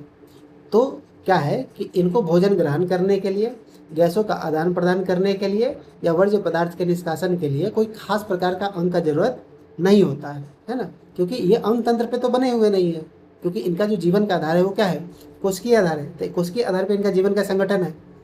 अब क्या है कि जो भोजन ग्रहण करेंगे तो सीधे सीधे मिल जाएगा, ठीक है। अब मान लो कि तुम भोज खाने जा रहे हो, गाड़ी में बैठे रहोगे बाराती में, तो क्या भोजन मिलेगा? उसके लिए तो पंगा तुम्हें बैठना पड़ेगा, यानी उस पर्यावरण में आना पड़ेगा तुमको, तब जाके भोजन प्राप्त होगा। तो ये तो सीधे सीधे पर्यावरण के कांटेक्ट में है, तो जो वहाँ बैठल है उसको भोजन मिलेगा, जो गाड़ी में बैठल है उसको नहीं मिलेगा। मतलब कि आप घिरे हुए हैं चारों तरफ से, ठीक है। लेकिन जब आप पर्यावरण के संपर्क में है, वहाँ तो आसपास वही चल रहा है ना, चारों तरफ भोजन बट रहा है, तो वहाँ रहिएगा तो मिल जाएगा ना, ये बाहर रहिएगा तो नहीं मिलेगा। तो कहने का मतलब ये है कि आपका संपर्क जो है वो सीधे सीधे पर्यावरण के साथ है, ठीक है। तो इनका जो पूरा सतह होता है वो पर्यावरण के संपर्क में होता है। तो जब पूरा सतह पर्यावरण के संपर्क में है तो इनको कोई भी चीज़ हासिल करने में कोई कठिनाई नहीं होगा, है ना। तो गैसों का आदान प्रदान करने में भी कोई दिक्कत नहीं है, भोजन को ग्रहण करने में भी कोई दिक्कत नहीं है, ठीक है। और इस तरह से क्या है, और जो वर्ज्य पदार्थ है, मतलब जो अपशिष्ट पदार्थ है, उनके निष्कासन के लिए भी कोई खास तरीके का अंग का जरूरत नहीं पड़ता है, ठीक है। जैसे अभी हमने आपको एग्जाम्पल दिया, देखिए आपको जो भी एग्जाम्पल देंगे रियल लाइफ एग्जाम्पल देंगे और इसको बहुत बारीकी से समझिएगा, ठीक। अभी आपको यहाँ बताया गया है, जब जीव के शरीर का आकार बढ़ता है तथा शारीरिक अभिकल्प अधिक जटिल होते हैं, है ना। तो जैसे जैसे जीव के शरीर का आकार बढ़ेगा और शारीरिक अभिकल्प अधिक जटिल होते जाते हैं, यानी बॉडी का जो कॉम्प्लेक्सिटी है वो धीरे धीरे बढ़ते जाता है, तब क्या होता है, तो जो बहुकोशिकीय जीव है इनमें कोशिकाएं आसपास के पर्यावरण के सीधे संपर्क में नहीं रहती है ना। जैसे अभी एग्जाम्पल से मैंने आपको समझाया था यहाँ पे, है ना। अतः साधारण विसरण सभी कोशिकाओं के आवश्यकताओं की पूर्ति नहीं करता है, ठीक है। तो आगे चल के देखेंगे कि साधारण विसरण क्या होता है, ठीक है। कहने का मतलब हम उत्सर्जन के हिसाब से आपको समझा रहे थे कि जो सूक्ष्म जीव होते हैं उसमें से अधिकतर एक कोशिकीय जीव जो है वो अपने पर्यावरण से ही अपनी सारी अनुरक्षण कार्य को संपन्न करते हैं, पर्यावरण के संपर्क में आने से, ठीक है। मतलब इसके आसपास से ही ये भोजन को प्राप्त करेंगे, ठीक है। और गैसों का आदान प्रदान और वर्ज्य पदार्थ, ठीक है। तो जो हानिकारक चीज़ें हैं उसको यहीं से वो वातावरण में छोड़ देंगे, ठीक है। जैसे अभी आपको एग्जांपल दिया बारात का, है ना। तो मान लीजिए कि जिस जगह पे आप खा रहे हैं, ठीक है, जहाँ पे लोग खाते हैं तो क्या करते हैं, बगले में हाथ धो लेते हैं, बगले में पत्तल फेंक के चल दिए। लेकिन अगर गाड़ी के अंदर आपको मिलेगा, ठीक है, जैसा नाश्ता मिलता है, तब क्या करते हैं, खाने के बाद बाहर फेंकते हैं। क्यों? क्योंकि उसके अंदर व्यवस्था नहीं है, उसको भंडारण करके नहीं रखा जा सकता, क्योंकि उस पर जो अवशिष्ट पदार्थ है, ठीक है, यानी जो वर्ज्य पदार्थ है उनको बाहर ही निकालना है। तो अगर वातावरण के सीधे संपर्क में रहिएगा तो आपके लिए निकालना आसान हो जाता है। लेकिन जब आपकी शारीरिक जटिलता जब बढ़ जाती है तो उस परिस्थिति में क्या है कि हमको बाहर निकालना पड़ेगा। तो उसके लिए एक खास प्रकार का हमारे पास तंत्र होना चाहिए, है ना, जिसको हम उत्सर्जन तंत्र कहते हैं। तो वैसे तंत्र जो है एक कोशिकीय जीव में संभव नहीं हो पाता है। तो वो सारी चीज़ें अपने पर्यावरण पे ही निर्भर रखते हैं और वहीं से पर्यावरण में बाहर कर देते हैं या वहाँ से अवशोषित करते हैं, ठीक है। चलिए आगे देखते हैं।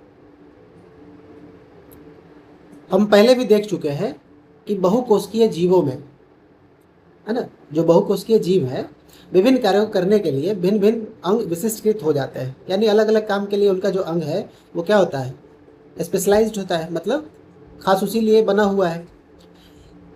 इन विशिष्टकृत ऊतकों से जीव के शरीर में उनके संगठन से परिचित है। तो जो इनका स्पेशलाइज्ड टिश्यू है, ऊतक है, ये जीव के शरीर में जो उनका संगठन है उससे वो परिचित है कि किस समय उनको क्या करना है, ठीक है। अब जब हम चलेंगे वहाँ डाइजेशन में, जब हम चलेंगे तो इसको बहुत अच्छे तरीके से समझेंगे कि पाचन प्रक्रिया में आमाशय में एक ही साथ अलग अलग प्रकार के ऊतक कैसे काम करते हैं, ठीक है, किस तरीके से वो एंजाइम बनाते हैं, किस तरीके से हाइड्रोक्लोरिक एसिड बनाते हैं, ठीक। देखिए ये जो चैप्टर है ये आपके लिए बहुत लंबा होने वाला है, क्योंकि मेजॉरिटी जो क्वेश्चंस आते हैं बायोलॉजी से, जीव विज्ञान से, वो इसी अध्याय से अधिकतर आते हैं। और ये अध्याय आपके लिए जानकारी के हिसाब से, है ना, नॉलेज के हिसाब से ये आपको पढ़ना ही पड़ेगा, ठीक है। सबसे महत्वपूर्ण चैप्टर यही है, ठीक।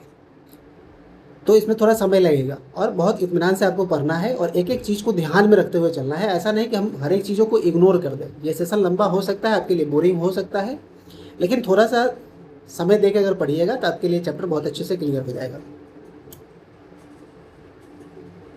इसमें कोई आश्चर्य नहीं है कि भोजन तथा ऑक्सीजन का अंतर्ग्रहण भी विशिष्टकृत ऊतकों का कार्य है, यानी भोजन और ऑक्सीजन का जो अंतर्ग्रहण है ये भी एक स्पेशलाइज्ड टिश्यू होते हैं, ऊतक होते हैं, उन्हीं का कार्य है। परंतु इसमें से एक समस्या पैदा होती है। यद्यपि भोजन एवं ऑक्सीजन का अंतर्ग्रहण कुछ विशिष्ट अंगों द्वारा ही होता है, यानी भोजन और ऑक्सीजन का जो अंतर्ग्रहण है ये कुछ ही अंगों द्वारा किया जाता है, सारे अंग नहीं करते हैं, परंतु शरीर के सभी भागों को इनकी आवश्यकता होती है ना। तो सबको चाहिए, कहने का मतलब कि अंतर्ग्रहण का काम कुछ ही अंग करेंगे, लेकिन उसका जरूरत सबको है क्योंकि एनर्जी सबको चाहिए, है ना। तो जब तक भोजन वहाँ तक नहीं पहुँचेगा कोशिकाओं तक, तब तक ये कार्य संपन्न हो ही नहीं सकता है ना। उनको ऊर्जा मिलेगा ही नहीं। तो करना किसी एक दो को ही है, लेकिन फायदा सबको मिलना है, ठीक है। परंतु शरीर के सभी भागों को इनकी आवश्यकता होती है। इस स्थिति में भोजन एवं ऑक्सीजन को, ऐसी स्थिति में क्या है, भोजन तथा ऑक्सीजन को एक स्थान से दूसरे स्थान ले जाने के लिए एक वहन तंत्र की आवश्यकता होती है, ठीक है। अब ये पहुंचेगा कैसे? फॉर एग्जाम्पल मान लीजिए, है ना, अभी हम लोग उसी टॉपिक से जुड़े हुए हैं, अभी हम लोग भोज पे ही चल रहे हैं, ठीक है। चलिए देखते हैं क्या है कि एक तरफ हम मान लेते हैं एक छोटा सा जगह है जहाँ पे हमारा क्या होता है, रसोई होता है ना। अब इस जगह खाना बनता है, ठीक। यहाँ कहीं पंडाल बना होता है ना। तो इस पंडाल में लोग क्या करते हैं, बैठ के खाना खाते हैं, है ना। अब बताइए कि बना रहे हैं कुछ लोग, ठीक है, कुछ ही लोगों के द्वारा जो है बनाया जा रहा है, लेकिन ये मुफ्त बनाया जा रहा है किन लोगों के लिए, जो वहाँ खाने वाले हैं, है ना। अब यहाँ से यहाँ तक कौन पहुँचाएगा? अब जो बना रहा है वो तो लेकर जाएगा नहीं, है ना। इसी बीच में से कुछ लोग होंगे जो परिवार के लोग होंगे, क्या करते हैं, रसोई से खाना उठाते हैं, जाते हैं, सभी लोगों को पहुँचाते हैं और खिलाते हैं और बारी बारी से खिलाते हैं, ठीक। तो एक सिस्टम बना हुआ है ना, एक चैनलाइजेशन है। बिना चैनल का ये चीज़ पॉसिबल है ही नहीं कि हम सभी ज़रूरतों को एक साथ पूरा कर लें, ठीक है। अगर ऐसा हो तो फिर बहुत मुश्किल हो जाएगा, क्योंकि एक खास तरीके का एक स्पेशल सिस्टम होना चाहिए अपने पास, एक खास तंत्र होना चाहिए ताकि हम सभी को बराबर पहुंचा सके, है ना। हम किसी भी एक कोशिका को नहीं छोड़ सकते, एक ऊतक को नहीं छोड़ सकते, सबको ऊर्जा की आवश्यकता है। हर एक सिस्टम में, हर एक तंत्र में ऊर्जा की लगता है, ठीक है। जैसे हमारा पाचन तंत्र है ना, या श्वसन तंत्र है। तो एक चीज़ बताइए कि जो रूपांतरण का काम कर रहे हैं, है ना, जटिल से सरल पदार्थों में ले रहे हैं, सरल पदार्थ से फिर उसको उसका से ऊर्जा को अवशोषित करते हैं जिस रूप में चाहिए उसको, तो क्या उनको भी तो ज़रूरत होगा ना। जैसे अभी बताए कि मान लीजिए कि हलवाई अगर खाना बनाएगा, ठीक है, तो खाने तो घर को नहीं जाएगा, कहाँ खाएगा, वहीं पे खाएगा, है ना। अर्थात जो उस चीज़ के लिए काम कर रहा है तो उस काम करने में भी उसको ऊर्जा लगती है। तो पाचन तंत्र के अंगों को भी क्या है, ऑक्सीजन और भोजन की आवश्यकता है ताकि वो भी काम कर सके। अब हलवाई खाना बना रहा है, इसका मतलब ये नहीं है कि मसाला का स्वाद लेके और महक से जो है उसका पेट भर जाएगा। आखिर ऊर्जा उसको भी चाहिए क्योंकि काम करना है ना। तो उसके लिए एक ट्रांसपोर्टेशन सिस्टम का जरूरत होता है जिसको हम लोग वहन तंत्र कहते हैं, सर्कुलेशन सिस्टम, ठीक है। चलिए अब आगे बढ़ते हैं। तो इस तरीके से हम लोग ने देखा कि क्या क्या है। अब लास्ट टॉपिक है आपका उत्सर्जन। ये अभी हम इंट्रोडक्शन में ही चल रहे हैं, परिचय में ही है। जब रासायनिक अभिक्रियाओं में कार्बन स्रोत तथा ऑक्सीजन का उपयोग ऊर्जा प्राप्ति के लिए होता है, तभी ऐसे क्या बनते हैं कि उत्पाद बनते हैं, ठीक है, उपोत्पाद कहते हैं, ठीक है।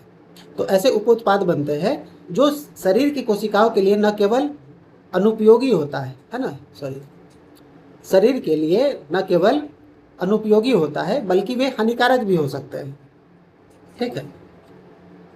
अब क्या है कि जब रासायनिक अभिक्रियाएं होंगी और कार्बन स्रोत और ऑक्सीजन का उपयोग ऊर्जा प्राप्ति के लिए होगा, तो कुछ ना कुछ तो अपशिष्ट पदार्थ बचेगा, और वो अपशिष्ट पदार्थ हमारे लिए, शरीर के लिए फायदेमंद है नहीं, है ना। वो क्या है, उल्टा नुकसान करेगा। तो उसका भंडारण तो हम नहीं कर सकते। हाँ, ऊर्जा का भंडारण होता है वसा के रूप में, है ना, ग्लूकोज के रूप में वो भंडारण होता है, लेकिन जो अपशिष्ट पदार्थ है जिसमें ऊर्जा का कोई भी नामो निशान नहीं है, वो हमारे शरीर के लिए हानिकारक हो सकते हैं। तो शरीर में के लिए भंडारण के लिए कोई जगह नहीं है ना। उनको शरीर से बाहर निकालना होगा, तो उनके लिए भी एक ट्रांसपोर्टेशन सिस्टम हमको चाहिए, ठीक है। तो भोजन अगर हम पहुंचा रहे हैं, ठीक है, तो जो लोग भोज खिला रहे हैं तो उनके साथ साथ लोग भी बैठे होते हैं सफाई करने वाले, ठीक है, ताकि क्या है कि जगह साफ सुथरा रहे, फिर बाकी लोग बैठ के खाएं। तो अगर एक प्रक्रिया चल रही है जिससे कोई चीज़ की पूर्ति हो रही है और पूर्ति के बाद कुछ उत्सर्जन हो रहा है, तो उसके लिए भी एक सिस्टम होना चाहिए ताकि हम उसको क्लीन कर सकें। तो ये हमारे शरीर में ज़्यादा देर तक तो रह नहीं सकते हैं, तो हमको क्या करना है, इसको बाहर निकालना ही है। तो अंततोगत्वा क्या है कि हमारे पास एक सिस्टम होना चाहिए, एक तंत्र होना चाहिए, ठीक है। तो इस सिस्टम को हम लोग क्या कहते हैं, ऐसे तंत्र को हम लोग क्या कहते हैं, उत्सर्जन कहते हैं। यानी ये जो प्रक्रिया चलती है उत्सर्जन कहलाती है। यानी भोजन से ऊर्जा प्राप्ति के बाद जो अपशिष्ट पदार्थ बचते हैं, है ना, उनको बाहर निकालना, वर्ज्य पदार्थ को बाहर निकालना क्या कहलाता है? उत्सर्जन कहलाता है। यदि बहुकोशिकीय जीवों में शरीर की अभिकल्पना के मूल नियमों का पालन किया जाता है तो उत्सर्जन के लिए विशिष्ट ऊतक विकसित हो जाएगा। तो ऐसी अभिकल्पना है कि मूल नियमों का पालन करना है कि हमको अवशिष्ट पदार्थ को बाहर निकालना है, तो उसके लिए एक खास प्रकार का जो विशिष्ट ऊतक है वो विकसित होना चाहिए या हो जाएगा। इसका अर्थ है कि परिवहन तंत्र की आवश्यकता अवशिष्ट पदार्थों को जो है कोशिका से उस उत्सर्जन तंत्र तक पहुंचाना है, उस ऊतक तक पहुंचाने की होगी, ताकि वहां से जो है फिर उत्सर्जन की प्रक्रिया आगे की तरफ बढ़ सके। ठीक है, बात आई समझ में? तो एक छोटा सा टॉपिक हम यहाँ क्लियर कर लेते हैं कि जो हमारे एक कोशिकीय जीव थे, है ना, जो हमारे एक कोशिकीय जीव थे, इन एक कोशिकीय जीवों का जो उत्सर्जन था, हमने क्या देखा था कि वो अपने सतह पे ही उत्सर्जन करते हैं, है ना। यानी जैसे इस तरीके से हम उसका स्ट्रक्चर ले लें तो ये जो उनका सरफेस है, इसी सरफेस पे, इसी सतह पे वो क्या करते हैं? उत्सर्जित कर देते हैं, क्योंकि इनके पास कोई खास प्रकार का विशिष्ट ऊतक या अंग नहीं बना होता है जिस कारण से उसको उत्सर्जन कर सके।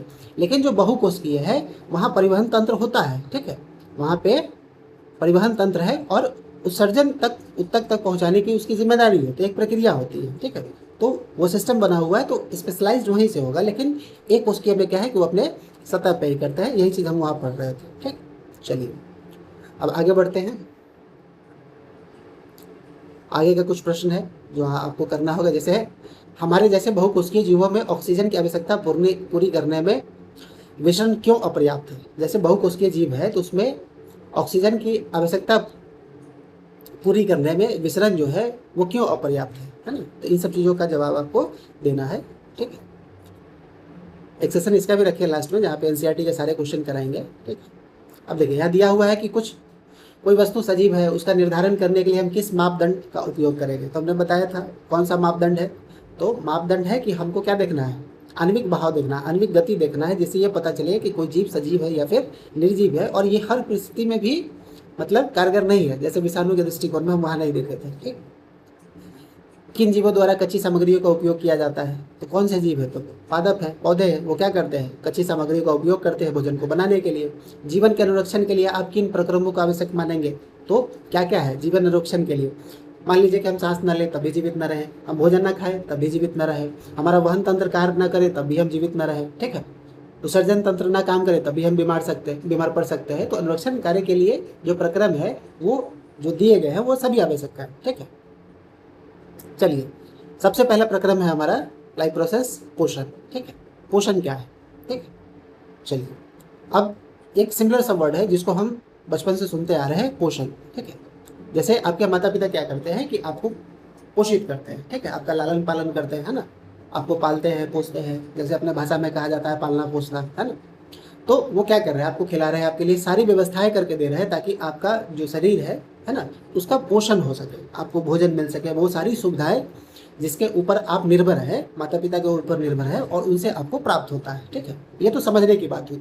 लेकिन अगर वैज्ञानिक दृष्टिकोण से देखा जाए तो पोषण क्या है ना, तो भोजन से जो प्राप्त ऊर्जा है, भोजन से जो प्राप्त ऊर्जा है उससे जब हमारे शरीर का जो वृद्धि, विकास, है ना, अनुरक्षण कार्य है, जब हम उससे उसको संपन्न करते हैं तो यही क्या कहलाता है? पोषण कहलाता है। क्यों?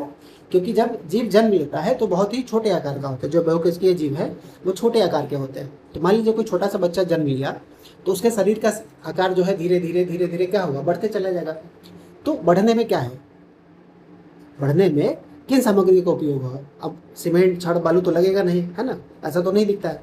धीरे धीरे उम्र के हिसाब से हमारी लंबाई भी बढ़ती है, हमारे शरीर का आकार भी बढ़ता है। ठीक है, तो इस परिस्थिति में क्या है? ये पोषण जरूरी है ताकि हमारे शरीर का जो है वृद्धि एवं विकास हो सके। ठीक है, मरम्मत कार्य हो सके, अनुरक्षण कार्य संभव हो सके, इसलिए जीवों का पोषण होना बहुत जरूरी है। ठीक, चलिए जब हम टहलते हैं या साइकिल की सवारी करते हैं तो हम ऊर्जा का उपयोग करते हैं। हम दुनिया में कोई भी मूवमेंट का काम करते हैं, ठीक है, कुछ भी मूव करते हैं तो सब जगह ऊर्जा की आवश्यकता होती है। अगर बाइक से हमको कहीं जाना है तो बाइक में पेट्रोल लगेगा, है ना, वो भी एक ऊर्जा का रूप ही है।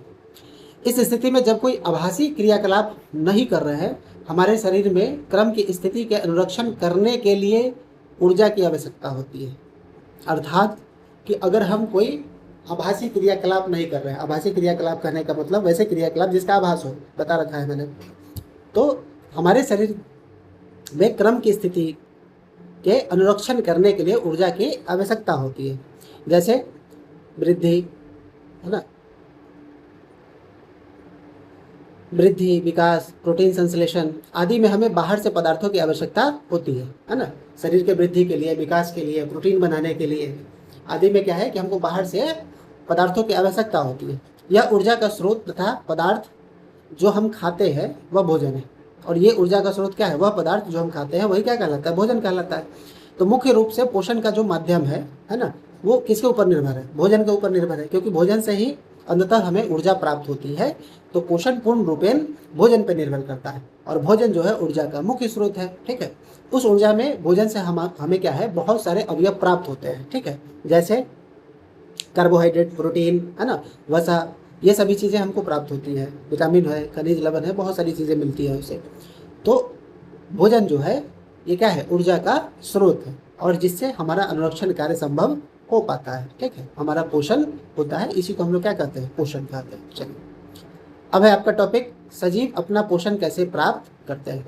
जो सजीव है वो अपना पोषण कैसे प्राप्त करते हैं। ठीक है, अब यहाँ पे जो है हम सजीव को मुख्यतः दो भागों में बांटेंगे। ठीक, एक जो बहुकोशिकीय है और एक जो एक कोशिकीय है। ठीक है, उसमें से भी कुछ सारे नहीं है ना, कुछ एक कोशिकीय जो है जो अलग तरीके से करते हैं, मतलब जैसे बहुकोशिकीय करते हैं उसी तरीके में, और कुछ बहुकोशिकीय जो है वो लगभग उनके जो सिस्टम उनका बना हुआ है उसके लिए उनका पोषण का भी तरीका अलग बन जाता है ना। जैसे हमने कुछ देर पहले पढ़ा था कि भोजन और शरीर के जटिलता के हिसाब से भोजन, है ना, किस प्रकार का भोजन है, और उनकी शारीरिक संरचना के आधार पे जीव ये निर्धारित करते हैं कि उनको कौन सा भोजन उनके लिए उपयोगी है, किस प्रकार से वो भोजन को ग्रहण करते हैं, क्या भोजन करते हैं और किस प्रकार से करते हैं, है ना, माध्यम क्या है, प्रक्रिया क्या है, ये सारी चीज़ें उनके शरीर के जटिलता के हिसाब से निर्भर होती है ना। ये सिर्फ एक कोई व्यक्ति तय नहीं कर सकता है, ये पूरा जीव तय करता है कि उनको किस प्रकार से भोजन चाहिए, किस माध्यम से भोजन चाहिए, और किस प्रक्रिया से गुजरते हुए भोजन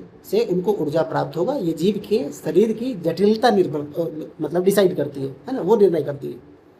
चलिए, सभी जीवों में ऊर्जा तथा पदार्थ की समान आवश्यकता समान है। लगभग सभी जीवों में क्या है? ऊर्जा एवं पदार्थ की आवश्यकता जो है लगभग एक समान है, लेकिन इसकी आपूर्ति भिन्न भिन्न विधियों से होती है। अभी बताया, जो उसकी आपूर्ति है वो अलग अलग तरीकों से होगी। कुछ अकार्बनिक स्रोतों से कार्बन डाइऑक्साइड तथा जल के रूप में सरल पदार्थ प्राप्त करते हैं। कुछ ऐसे हैं जो कार्बन डाइऑक्साइड तथा जल के रूप में सरल पदार्थ प्राप्त करते हैं। ये जो जीव है वो क्या है? स्वपोषी है ना। तो हमने प्रकाश संश्लेषण में पढ़ा कि जो पौधे हैं वो क्या करते हैं? कार्बन डाइऑक्साइड, जल को सरल रूप में प्राप्त करते हैं, सरल पदार्थ के रूप में प्राप्त करते हैं और अपना भोजन स्वयं बनाते हैं, जिनमें हरे पौधे तथा कुछ जीवाणु हैं। अभी हमने बताया कुछ जीवाणु भी है ना। अन्य जीव जटिल पदार्थों का उपयोग करते हैं। अन्य जीव जो है जटिल पदार्थों का उपयोग करते हैं, और पौधे क्या करेंगे? साधारण पदार्थों का उपयोग करके जटिल पदार्थ बनाएंगे। ठीक है, और बाकी जीव क्या करेंगे? जटिल पदार्थ का उपयोग करके फिर उसको सरल रूप में रूपांतरित करेंगे, तब उससे ऊर्जा ग्रहण करेंगे, है ना। इन जटिल पदार्थों को सरल पदार्थों में खंडित करना अनिवार्य है। यानी जो जटिल पदार्थ हमको मिला है ना, उसको क्या है? खंडित करना अनिवार्य है, ठीक, ताकि ये जीव के संरक्षण तथा वृद्धि में प्रयुक्त हो सके। ठीक है, तो एक ही चीज़ हम लोग बार बार रिपीट करते आ रहे हैं। ठीक है, सब जगह इन्हीं चीज़ों पे चर्चा हो रही है कि भोजन क्या है, मुख्यतः भोजन क्या है ना, और भोजन से किस प्रकार से हमको ऊर्जा प्राप्त होती है। अभी तक हम यही देख रहे हैं, और सारा क्रम, सारा क्रिया, सारी प्रक्रिया और किस तरीके से संगठन पे काम कर रहा है उस पर दे रहे हैं। ठीक है, इस चीज़ को ध्यान में रखिएगा कि अभी हम सिर्फ भोजन पे ही बात कर रहे हैं। इसे प्राप्त करने के लिए जीव जैव उत्प्रेरक का उपयोग करते हैं, जिन्हें क्या कहते हैं? एंजाइम कहते हैं। यानी इस रूपांतरण के लिए जहाँ पे हम भोजन को बदलते हैं, उनकी प्रक्रिया में बदलाव लाते हैं, ये जो है एक जैव उत्प्रेरक के माध्यम से होता है, जिसे हम क्या कहते हैं? एंजाइम कहते हैं। अतः विषमपोषी उत्तरजीविता के लिए प्रत्यक्ष या परोक्ष रूप से, प्रत्यक्ष या परोक्ष मतलब या तो सामने से या फिर पीछे से, मतलब एक जो सामने दिख रहा है ना, और एक जो दिखाई नहीं दे रहा है, प्रत्यक्ष और अप्रत्यक्ष, ठीक है, डायरेक्ट और इनडायरेक्ट पर आश्रित होते हैं, है ना।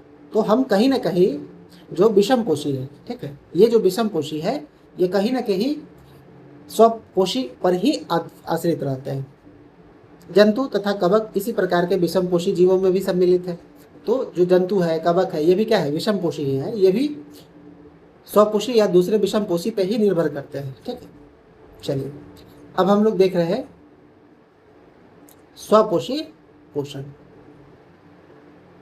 चलिए, तो हमने देखा कि पोषण के दो प्रकार है ना। पोषण के जो माध्यम है वो दो प्रकार से होता है, एक स्वपोषी और दूसरा विषमपोषी। स्वपोषी वैसे जीव कहलाते हैं जो अपना पोषण स्वयं कर सकते हैं। यहाँ पे ध्यान देने वाली बात है कि अगर हमसे पूछे कि पोषण का माध्यम क्या है, तो हम कहेंगे स्वपोषी पोषण या फिर विषमपोषी पोषण। लेकिन अगर कहें कि स्वपोषी कौन है, यानी वैसे जीव जिनका जिस रूप में जिस माध्यम से उनका पोषण हो रहा है उनका नाम लेंगे। तो यहाँ जो पौधे हैं वो क्या है, स्वपोषी कहलाएंगे, और उनका जो पोषण है वह स्वपोषी माध्यम से होगा, है ना, स्वपोषी पोषण के माध्यम से होगा। ठीक, चलिए, तो पहला प्रकार है पोषण का हमारा स्वपोषी पोषण। स्वपोषी जीव की कार्बन तथा ऊर्जा की आवश्यकताएं प्रकाश संश्लेषण द्वारा पूरी होती है। ठीक है, तो जो स्वपोषी जीव है, ठीक है, जैसे पेड़ पौधे, तो इनका जो ऊर्जा की आवश्यकता है ये प्रकाश संश्लेषण द्वारा पूरी होती है ना। संश्लेषण का मतलब मैंने बताया था निर्माण करना।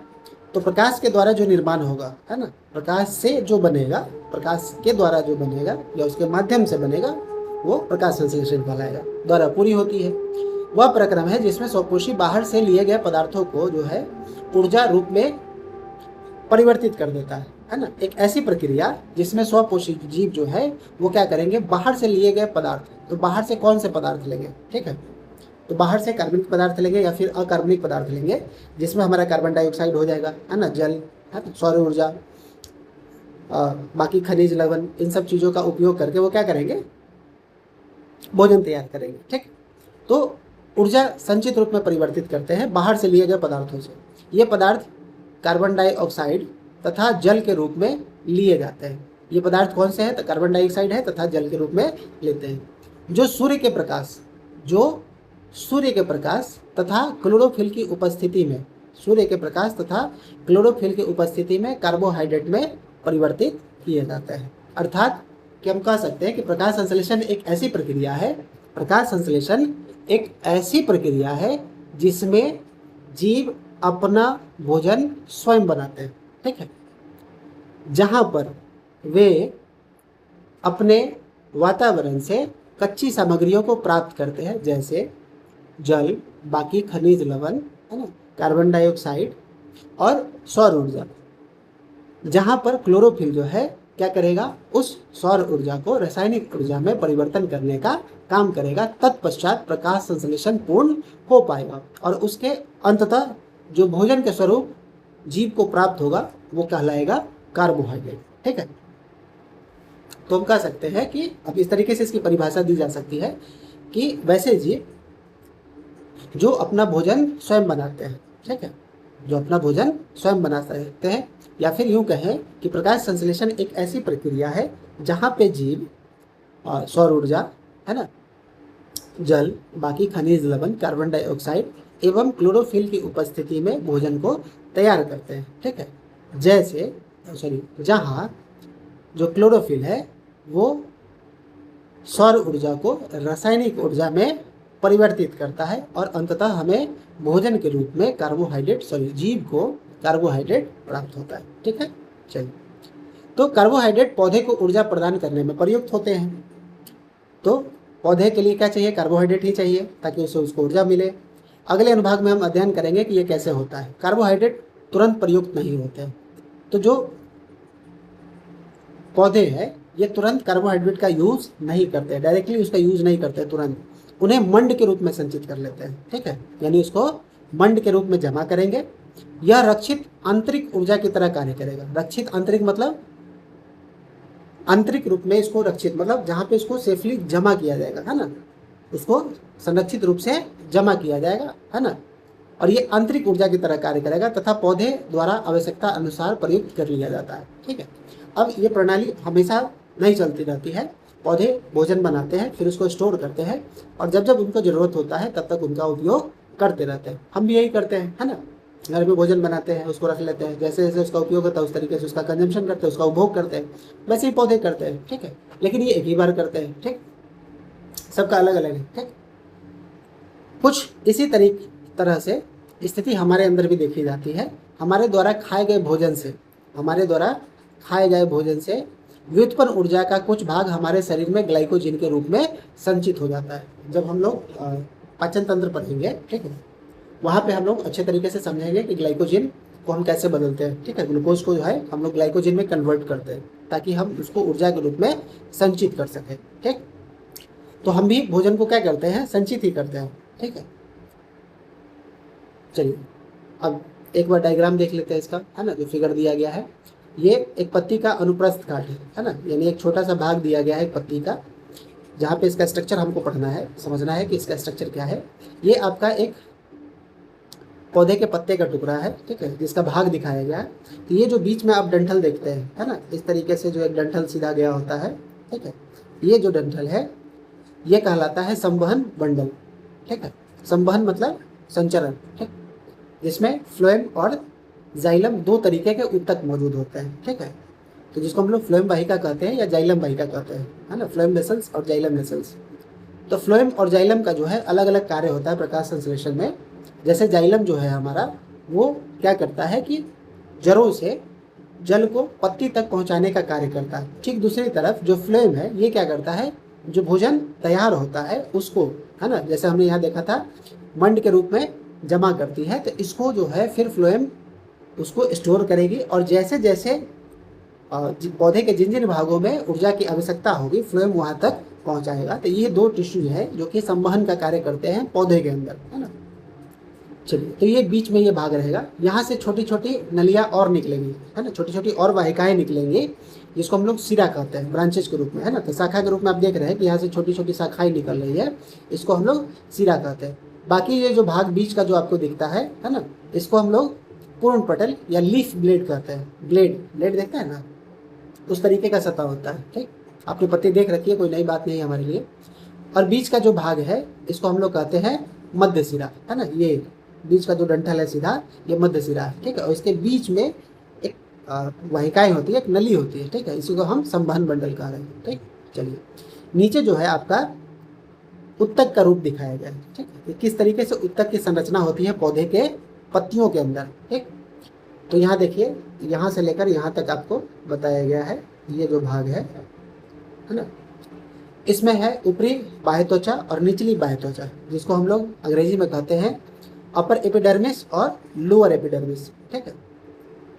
तो सबसे ऊपरी परत जो है, इसके ऊपर आप देख रहे हैं कि एक छोटा सा पतला सा लाइन बना हुआ है, ये है ना, जिसको हम लोग मोमी क्यूटिकल कहते हैं। मोमी क्यूटिकल कहने का मतलब कि एक वैक्स की तरह होता है ना। वैक्स मतलब मोम की तरह, है ना, चिपचिपा मोम की तरह एक ऐसा पदार्थ होता है जो कि इसके ऊपर एक कवरिंग का काम करता है, ठीक है, एक लेयर बनाता है, ठीक है, जिससे कोई भी चीज़ इसके अंदर से बाहर ना जा सके, ठीक है, उसको रोकने का काम करता है, ठीक है, एक प्रतिरोधक के तौर पे, या फिर क्या कहते हैं इसको, इंसुलेटर, है ना, तो इंसुलेट कर देता है। अगला है आपका ये जो स्ट्रक्चर आपका दिया गया है ना, जिसके ऊपर हरित लवक मौजूद होते हैं। बीच में आपका वायु कोश है, जहाँ पर प्रकाश संश्लेषण की रासायनिक अभिक्रिया संपूर्ण होती है। उसके बाद है यहाँ आपका द्वार कोश का, जो हम आगे अभी थोड़ी देर में हम लोग देखने वाले हैं। तो इस तरह के अंदर की संरचना होती है, ठीक है, जहाँ पे कार्बन डाइऑक्साइड, है ना, H2O ये सब जमा होता है और इसकी प्रक्रिया संपूर्ण होती है, ठीक। एक छोटा सा टॉपिक हम आप लोगों के लिए लाएंगे, जिसमें हम डिटेल वीडियो नहीं, एक शॉर्ट वीडियो में हम आपको वन शॉट में ऐसे छोटे छोटे टॉपिक्स 5 मिनट, 3 मिनट, 4 मिनट की क्लास में हम इसको मतलब निपटा देंगे शॉर्ट्स के माध्यम से, ठीक है, ताकि आपको रिवीजन करने में दिक्कत ना हो, ठीक। चलिए आगे बढ़ते हैं। यहाँ पे जो है हमारा रासायनिक सूत्र दिया गया है प्रकाश संश्लेषण का, ठीक है। चलिए, तो सबसे पहले पौधे क्या करते हैं, कार्बन डाइऑक्साइड का उपयोग करते हैं। उसके साथ कौन है हमारा, तो जल है, ठीक। क्लोरोफिल और सनलाइट के उपस्थिति में, है ना, सूर्य का प्रकाश और क्लोरोफिल के उपस्थिति में जो है कार्बन डाइऑक्साइड और हाइड्रोजन रासायनिक अभिक्रिया करके क्या बनाते हैं, ग्लूकोज बनाते हैं। साथ ही ऑक्सीजन का उत्सर्जन करते हैं और पानी का भी उत्सर्जन करते हैं, ठीक है। आइए अब देखते हैं प्रकाश संश्लेषण वास्तव में क्या क्या घटनाएं होती है, उस घटना चक्र को देखते हैं। ये आपको बहुत अच्छे तरीके से समझना है और अच्छे तरीके से याद भी रखना है, ठीक है। क्लोरोफिल द्वारा प्रकाश की ऊर्जा को अवशोषित करना, सबसे पहला इवेंट, सबसे पहला कार्य जो है वो क्या होगा, क्लोरोफिल द्वारा जो है प्रकाश ऊर्जा को अवशोषित करना। प्रकाश ऊर्जा को रासायनिक ऊर्जा में रूपांतरित करना, है ना। तो क्लोरोफिल क्या करती है, सबसे पहले उस ऊर्जा को अवशोषित करती है, फिर प्रकाशीय ऊर्जा को रासायनिक ऊर्जा में रूपांतरित करती है तथा जल अणुओं का हाइड्रोजन तथा ऑक्सीजन में अपघटन, ठीक है। तो जो वायु कोश हमने दिखाया था वहाँ पे, तो वहाँ पे क्या होता है, जल का जो है जो अणु है ना, H2O, ठीक है, सॉरी, यहाँ हाइड्रोजन और ऑक्सीजन का अपघटन होता है, डिफ्यूजन होता है, या दोनों अलग अलग हो जाते हैं, जिसको हम लोग फोटोलाइट कहते हैं। तो यहाँ हाइड्रोजन के अणु अलग हो जाएंगे और ऑक्सीजन के अणु जो है अलग हो जाएंगे, ठीक। नेक्स्ट है आपका अगला, कार्बन डाइऑक्साइड का कार्बोहाइड्रेट में अपचयन, यानी जो कार्बन डाइऑक्साइड हमने सरल रूप से कच्ची सामग्री के रूप में पौधे प्राप्त करते हैं, तो उसको क्या बना देते हैं, तो कार्बोहाइड्रेट बनाते हैं, है ना। ये मुख्य प्रक्रिया है प्रकाश संश्लेषण का, ठीक है। चलिए अब आगे देखते हैं कि यह आवश्यक नहीं है कि यह चरण तत्काल एक के बाद दूसरा हो, यानी जो पौधे हैं, जैसे हम लोग कोई भी काम करते हैं तो एट द सेम टाइम, यानी एक ही समय में कई सारे कार्य हो जाते हैं, लेकिन पौधे क्या है, जब प्रकाश संश्लेषण करते हैं तो तुरंत नहीं करते हैं, मतलब एक के बाद एक रिपीटिंग फॉर्म में नहीं चलता है ना, मतलब लगातार वो आगे नहीं बढ़ते रहता है, वो धीरे धीरे होता है, ठीक है, और एक बार में एक ही होगा, ठीक। देखिए उदाहरण के लिए जो मरुभिद्ध होते हैं, जो कैक्टस होते हैं, है ना, यानी मरुस्थल में जो पौधे होते हैं कांटेदार वाले, उनको मरुभिद्ध कहते हैं, यानी कैक्टस। ये पौधे रात्रि में कार्बन डाइऑक्साइड लेते हैं, तो ये क्या करेंगे, पहले रात्रि में कार्बन डाइऑक्साइड लेंगे, फिर और एक मध्यस्थ उत्पाद बनाएंगे, है ना, एक मीडियम प्रोडक्ट बनाएंगे बीच का, ठीक है, यानी आधा बना लेंगे रात को जब कार्बन डाइऑक्साइड को अवशोषित करेंगे, और फिर दिन में जब क्लोरोफिल ऊर्जा अवशोषित करेगी सौर प्रकाश से, तब फिर ये फाइनल प्रोडक्ट बनाते हैं, यानी अंतिम उत्पाद तब बनाते हैं, यानी आधा रात को बना लिया जब कार्बन डाइऑक्साइड का अवशोषण किया, और बाकी जो बच गया उसको फिर दिन में सौर प्रकाश से जो ऊर्जा मिली, है ना, उसको क्लोरोफिल अवशोषित करके क्या करता है, एक फाइनल प्रोडक्ट बनाता है, ठीक है। आइए हम देखते हैं आगे की जो प्रक्रिया है उसमें क्या है।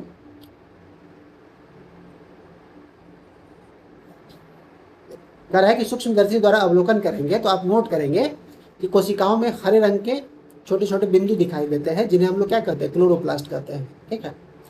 इसी के अंदर क्या है, क्लोरोफिल प्रेजेंट होता है, यानी छोटा छोटा एक डॉट डॉट ऐसे प्रेजेंट रहेगा, और इसी के अंदर क्या है, क्लोरोफिल मौजूद होता है। आइए हम एक क्रियाकलाप करते हैं जो दर्शाता है कि प्रकाश संश्लेषण के लिए क्लोरोफिल क्या है, आवश्यक है, ठीक है। ये आप एक्टिविटी कर सकते हैं, ठीक है, घर पे, और इसको फिर आपको अवलोकन करना है। कोई भी एक्टिविटी करिए तो उसका ऑब्जर्वेशन करिए और उसको लिखिए, ठीक है। ऐसा कोई डिफिकल्ट या कोई भारी सा मतलब क्रियाकलाप नहीं है कि जो आप घर में बैठ के नहीं कर सकते हैं, ठीक है। ये सब संसाधन ऐसी है जो हमारे आसपास है और आपको करनी भी चाहिए, तभी आप सीख सकते हैं, है ना।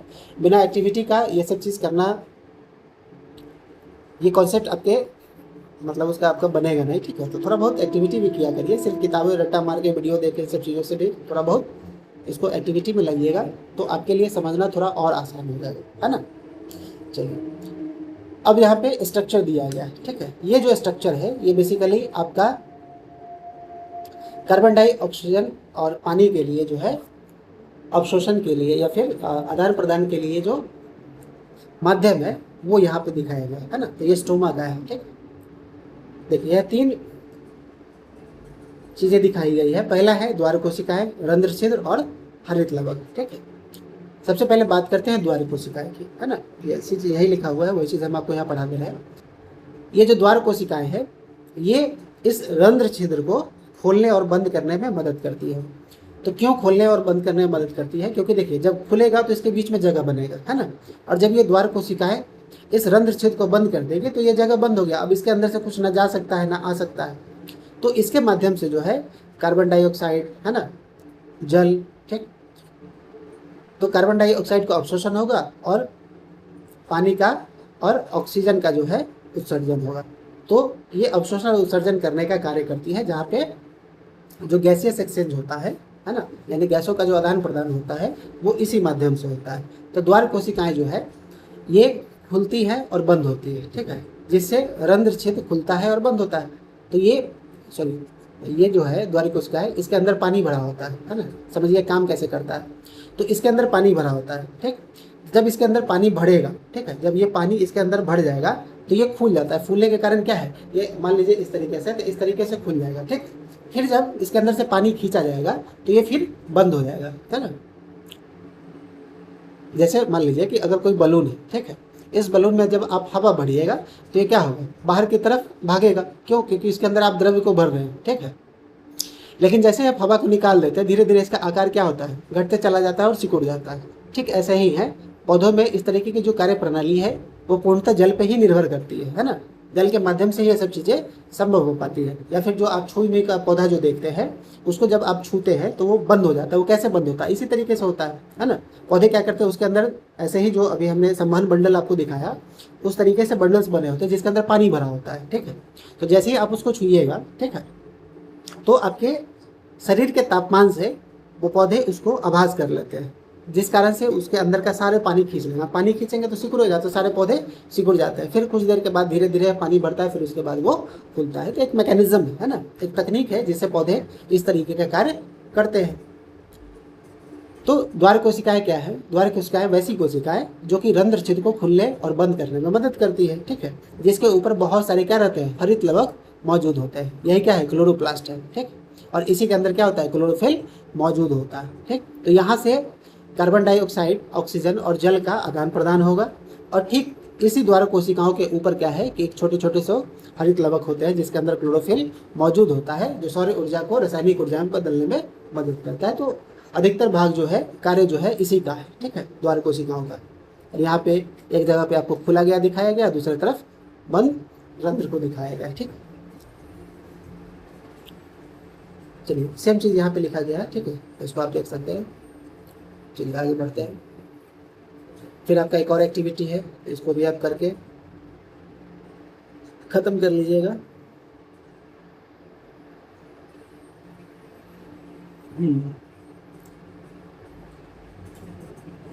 देखिए, स्वपोषी अपनी ऊर्जा आवश्यकता की पूर्ति कैसे करते हैं? जो स्वपोषी है अपनी ऊर्जा की आवश्यकता की पूर्ति कैसे करते हैं, है ना। हम लोगों ने पढ़ा है कैसे करेंगे ऊर्जा की आवश्यकता, है ना। तो उनका जो पोषण का माध्यम क्या है, स्वपोषी अपना भोजन खुद बनाएंगे, तो उनसे जो ऊर्जा की आवश्यकता है वो खुद ब खुद पूरी कर सकते हैं। लेकिन उन्हें भी अपने शरीर निर्माण के लिए अन्य कच्ची सामग्री की आवश्यकता होती है। लेकिन हाँ, शरीर को बनाने के लिए, शारीरिक निर्माण के लिए उनको कच्ची सामग्री की आवश्यकता होती है।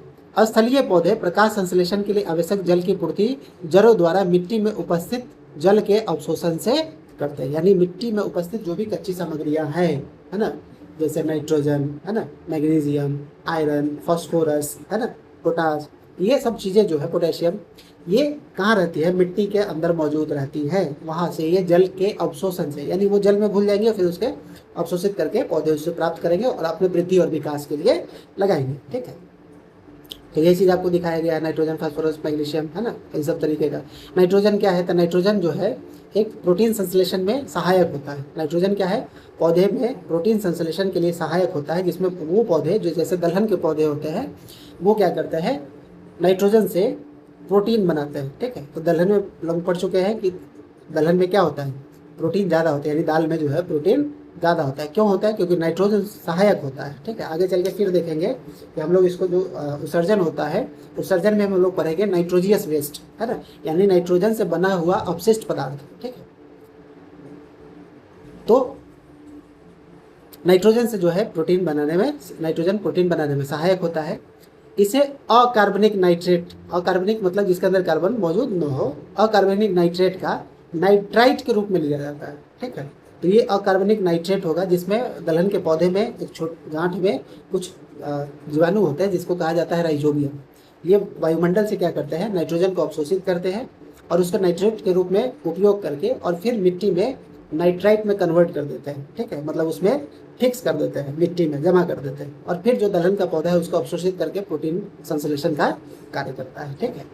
और उन्हें अन्य कार्बनिक पदार्थों के रूप में भी लिया जाता है, ठीक है, जिसे जीवाणु वायुमंडल नाइट्रोजन से बनाते हैं, अभी बताया मैंने, ठीक है, कार्बनिक पदार्थ। चलिए, तो स्वपोषी पोषण हमने देख लिया। अब आपका अगला टॉपिक है विषम पोषी पोषण। तो विषम पोषी पोषण क्या है ना, वैसा पोषण का माध्यम जिसमें जीव अपना पोषण, अपने पोषण के लिए पूर्ण रूपे, है ना, आधा अधूरा नहीं, पूर्ण रूपे, पूरा रूप से जो है दूसरे पर निर्भर रहते हैं। क्यों? क्योंकि हम तो भोजन बना ही नहीं सकते हैं, ठीक है। तो हम अपने आप पे तो निर्भर नहीं हो सकते हैं। अपने आप पे निर्भर तभी रहेंगे जब हमारे पास ऊर्जा का भंडारण बहुत ज्यादा होगा, ठीक है। चलिए, विषम पोषी पोषण। प्रत्येक जीव अपने पर्यावरण के लिए अनुकूलित है। सही बात है ना। जितना भी जीव है अपने पर्यावरण के लिए वो अनुकूलित है। भोजन के स्वरूप एवं उपलब्धता के आधार पर पोषण की विधि विभिन्न प्रकार की हो सकती है। यानी अगर मान के चलिए कि हम एक छोटा सा एग्जाम्पल दें कि अगर आप पृथ्वी को देखिएगा तो हर एक जगह का जो जलवायु है वो अलग अलग है ना। और उसके हिसाब से जो है भोजन की जो उपलब्धता है वो अलग अलग है। अगर हम अपने भारत की बात करें तो हम पहले से जानते हैं कि हमारा देश क्या है ना, विविधताओं का देश है। और ये विविधताएं सिर्फ लोगों के बीच नहीं है, ये संसाधनों में भी देखी जाती है। ठीक है, भूगोल में जब हम चलेंगे तो बहुत अच्छे से पढ़ेंगे। ठीक, तो भारत की जो भौगोलिक संरचना है उस भौगोलिक संरचना में अलग अलग प्रकार के हम उसका क्या कहते हैं, जो डिवीजन है लैंडस्केप का, है ना, जो हमारा भूमंडल है उसका जो अलग अलग उसका डिवीजन है, उस डिवीजन के आधार पे हम अलग अलग प्रकार के खाद्य पदार्थ को उगाते हैं। ठीक है, जैसे हम लोग जो है बिहार जो है, यूपी है ना, ये सब जगह जो है ये गंगा के मैदानी क्षेत्र में आता है। ठीक, और गंगा के द्वारा जो लाई गई मिट्टी है उसके कारण ये मिट्टी सबसे ज़्यादा उपजाऊ होती है। तो यहाँ पे हम लगभग हर चीज़ों की खेती कर लेते हैं। ठीक है, लेकिन जब आप तटीय क्षेत्र में जाइएगा तो वहाँ अधिकतर मुख्यतः जो है चावल मुख्य भोजन में देखा जाता है। ठीक है, अपने यहाँ चावल, गेहूँ, है ना, मक्का, ये मुख्य भोजन में देखा जाता है। लेकिन अगर यही आप हिमालय की तरफ जाएंगे तो वहाँ की भोजन प्रणाली अलग है, क्योंकि वहाँ भोजन अलग प्रकार से उपलब्ध होता है। तो हर एक जगह का जो जीव है, ठीक है, सब जगह वो अपने पर्यावरण के लिए अनुकूलित होता है। ठीक, जैसे साउथ में जाइएगा तो वहाँ जो लोग हैं वो सुबह शाम चावल ही खाते हैं। ठीक है, जबकि हम लोग नहीं खाते हैं। तो पर्यावरण का इफेक्ट पड़ता है और पर्यावरण के अनुसार ही वो लोग अनुकूलित बन जाते हैं। ठीक है, यहाँ सिर्फ हम आदमी की बात करें, यहाँ बात हो रही है सभी जीव की। जितने भी जीव है सभी पर्यावरण के लिए अनुकूलित होते हैं। ठीक, चलिए समझ गए अच्छे से अनुकूलन क्या होता है।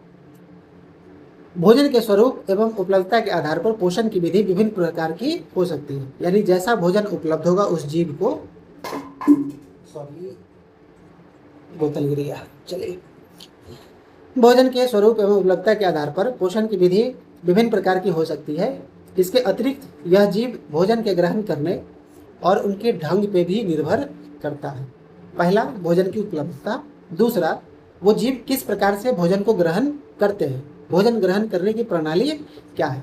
इन दोनों प्रकार के भोजन का उदाहरण के लिए यदि भोजन स्रोत चलित है जैसे कि घास है या गतिशील जैसे कि हिरण है, दोनों प्रकार के भोजन का अभिगम का तरीका भिन्न भिन्न है। तथा गाय व शेर किस पोषक उपकरण का उपयोग करते हैं। जीवों द्वारा भोजन ग्रहण करने और उसके उपयोग की अनेक युक्तियां हैं। ठीक है,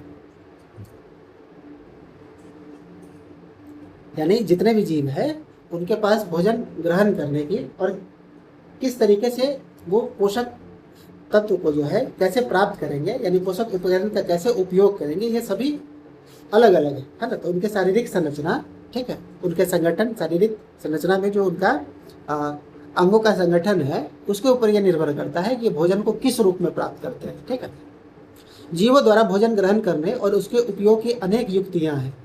कुछ जीव भोज्य पदार्थों का विघटन शरीर के बाहर ही कर देते हैं तथा कुछ तब उसका अवशोषण करते हैं, जैसे फफूंदी, ईस्ट, मशरूम आदि कवक इसके उदाहरण हैं। ठीक है, अब इसको इस तरीके से समझिए। ठीक, अगर हम कहें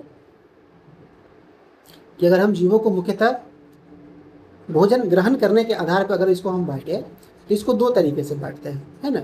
एक वैसे जीव जिनको मुख्यतः सरल रूप में ही भोजन चाहिए, ठीक है, और एक जीव ऐसे हैं जो जटिल रूप में भोजन करते हैं।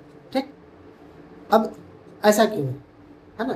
अब हमने पढ़ा कि जैसे पौधे जो है जब वो भोजन बनाएंगे तो वो तो जटिल रूप में बनाएंगे, तो सरल रूप में मिलेगा कैसे। ठीक, तो कुछ जीव ऐसे हैं मिलता दोनों को जटिल ही है, लेकिन ये जो है इसको सरल रूप में चाहिए। तो ये क्या करेंगे कि भोजन का जो अपघटन है ये शरीर के बाहर करते हैं। ठीक है, शरीर से बाहर पहले जटिल रूप से उसको सरल रूप में परिवर्तित करेंगे, तब जो है उसका अवशोषण करेंगे। लेकिन दूसरे तरफ जो है वो सीधे सीधे जटिल रूप में करते हैं। ठीक, क्यों जटिल रूप कहने का मतलब ठोस रूप में क्यों करते हैं, क्योंकि ये शरीर के अंदर ही विघटन करते हैं, ठीक है, शरीर के अंदर ही विघटन होता है। इसका सीधा मतलब है कि जो शारीरिक जटिलता है उसके आधार पे, क्योंकि ऐसे जो जीव होते हैं इनके अंदर भोजन विघटन का माध्यम नहीं होता है, क्योंकि उनके पास खास प्रकार के जो अंग हैं जो इस विघटन को, है ना, विघटन को शरीर के बाहर ही करा देते हैं, अंदर नहीं कराते। क्यों? क्योंकि अंदर अंग तंत्र है ही नहीं, तो विघटन होगा कैसे? जबकि जो वैसे जीव जो जटिल पदार्थ को खाते हैं, जैसे हम लोग, है ना, तो हम लोग तो जटिल पदार्थ लेते हैं, ठोस रूप में लेते हैं, तो हमारे पास विघटन जो है शरीर के अंदर होता है। क्यों? क्योंकि हमारे पास खास प्रकार के अंग है जो कि भोजन को जटिल रूप से सरल रूप में परिवर्तित कर देंगे, है ना। तो बात इतनी सी है, आई समझ में। तो जीवों को मुख्यतः भोजन प्राप्त करने के आधार पर दो भागों में देखते हैं। एक ऐसे जीव है जो भोजन को अपने शरीर के बाहर विघटित करेंगे, और एक ऐसे जीव है जो भोजन को अपने शरीर के अंदर विघटित करेंगे। इसका अर्थात है कि जिसके पास अंग तंत्र बना हुआ है, यानी उनकी शारीरिक जटिलता उनको ये क्रियाकलाप करने में मदद करती है, तो वो शरीर के अंदर करेंगे विघटन। लेकिन जिनका शरीर अलाउ नहीं करता है, शारीरिक संगठन ये चीज़ अलाउ नहीं करता है, तो वो शरीर के बाहर विघटन करेंगे, है ना। जैसे हम फफूंदी देखते हैं, ईस्ट देखते हैं, मशरूम देखते हैं, है ना, हाइड्रा है, जेलीफिश है ना। तो बहुत सारे ऐसे जीव हैं जो पहले भोजन को बाहर विघटित करते हैं, तब उसको सरल रूप में प्राप्त करते हैं, ठीक है। चलिए, तो वही कह रहा है कि अन्य जीव संपूर्ण भोज्य पदार्थ का अंतर्ग्रहण करते हैं। तो हम लोग क्या करते हैं? संपूर्ण भोज्य पदार्थ अंदर, पूरा भोज अंदर, है ना, और इनका पाचन शरीर के अंदर होता है, ठीक। तो मुख्यतः बात यही है कि जो शारीरिक संरचना के आधार पर जो है,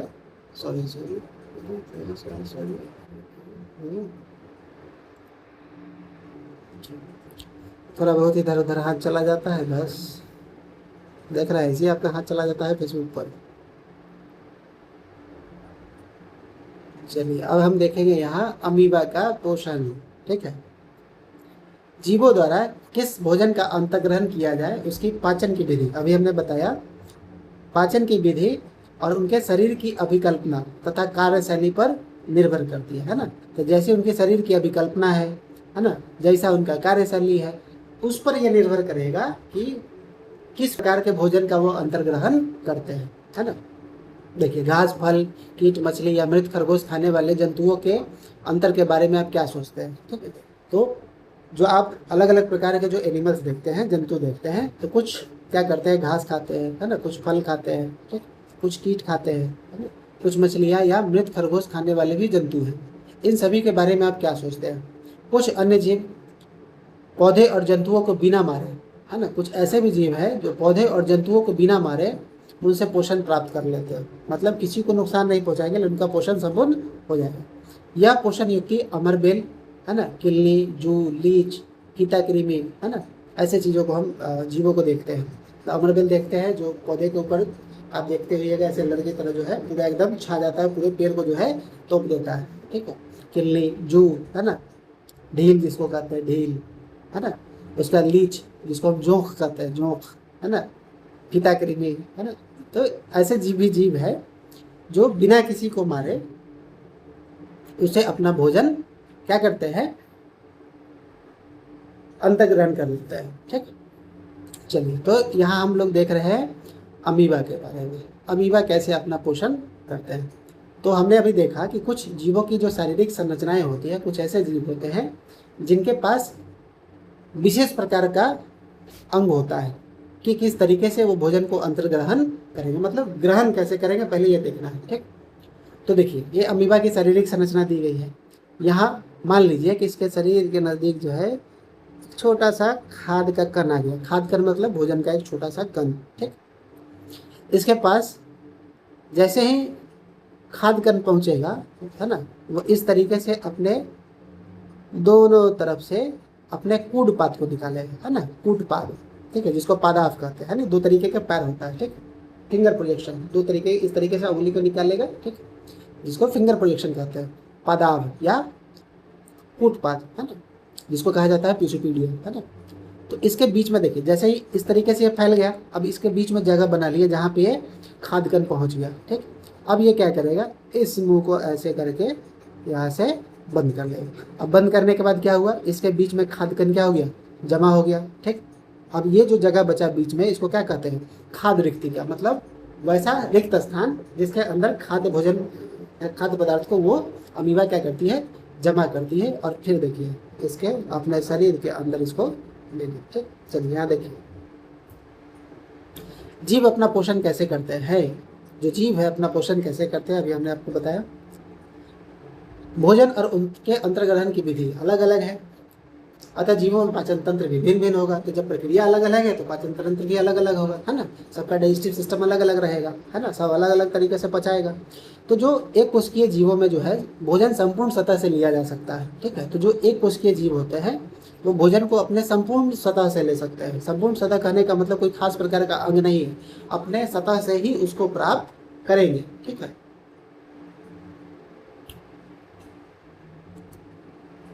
एक कोशिकीय जीवों में भोजन संपूर्ण सतह से लिया जा सकता है, लेकिन जीव की जटिलता बढ़ने के साथ साथ जैसे जैसे जीवों की जटिलता बढ़ती जाएगी, जटिलता मतलब उसके अंग तंत्र के आधार पर, ठीक है, विभिन्न कार्य करने वाले अंग विशिष्ट हो जाते हैं। तो अलग अलग काम करने के लिए अलग अलग प्रकार के अंग हो जाते हैं। उदाहरण के लिए अमीबा कोशिकीय सतह से, है ना, अमीबा क्या है? अपने कोशिकीय सतह से। तो ये क्या था? कोशिकीय सतह था, है ना। इस कोशिकीय सतह से अंगुली जैसी अस्थायी प्रवर्त की मदद से क्या करता है? भोजन को ग्रहण करता है। अस्थायी कहने का मतलब कि हमेशा ऐसे नहीं पहले रहेगा, ठीक है। जब उसको जरूरत होगा तब वो अपने शरीर का आकार बदलेगा और भोजन को इसे पकड़ेगा। तो हमेशा नहीं है कि बस ऐसे मुंह पहले रहेगा, ठीक। यह प्रवर्त भोजन के कणों को घेर लेते हैं तथा संगलित होकर खाद्य रिक्तिका बनाते हैं। खाद्य रिक्तिका के अंदर जटिल पदार्थों का विघटन सरल पदार्थों में किया जाता है। चलिए देखिए, अब क्या है? बहुत छोटा सा जीव है, सूक्ष्म जीव है, लेकिन ये भी क्या कर रहा है?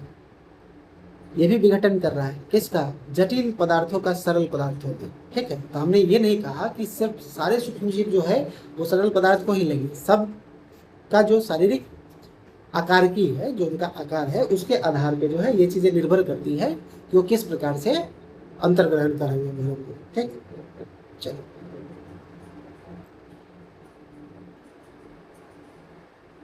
किया जाता है और वे कोशिका द्रव्य में विस्तृत हो जाते हैं। और इसका जब ग्रहण कंप्लीट हो जाएगा, जब इसको सिंपल सब्सटेंस में बदल देगा, सरल पदार्थ में, तब जो है इसमें कोशिका में क्या हो जाएगा? पूरा यहाँ विस्तृत हो जाएगा, ठीक है, इसके बीच में विस्तृत हो जाएगा।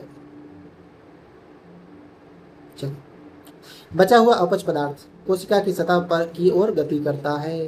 हमने देखा कि जो लगभग एक कोशिकीय जीव होते हैं वो क्या करते हैं? जो अपशिष्ट पदार्थ है उसको अपने सतह पे ही छोड़ देंगे, ठीक है।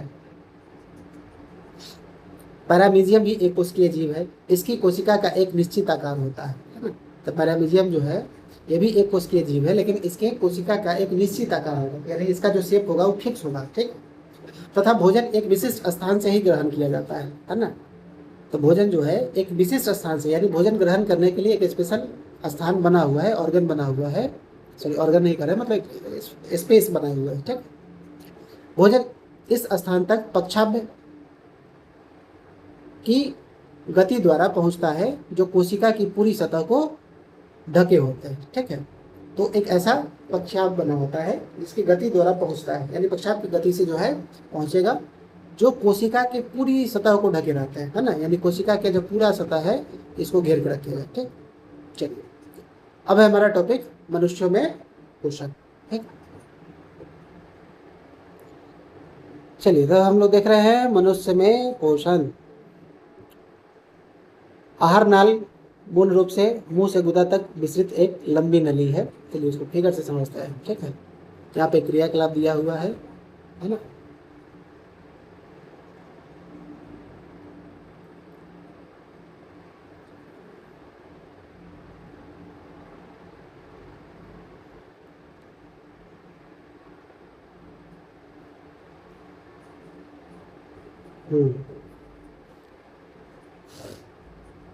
ये जो है हमारा पूरा पाचन तंत्र का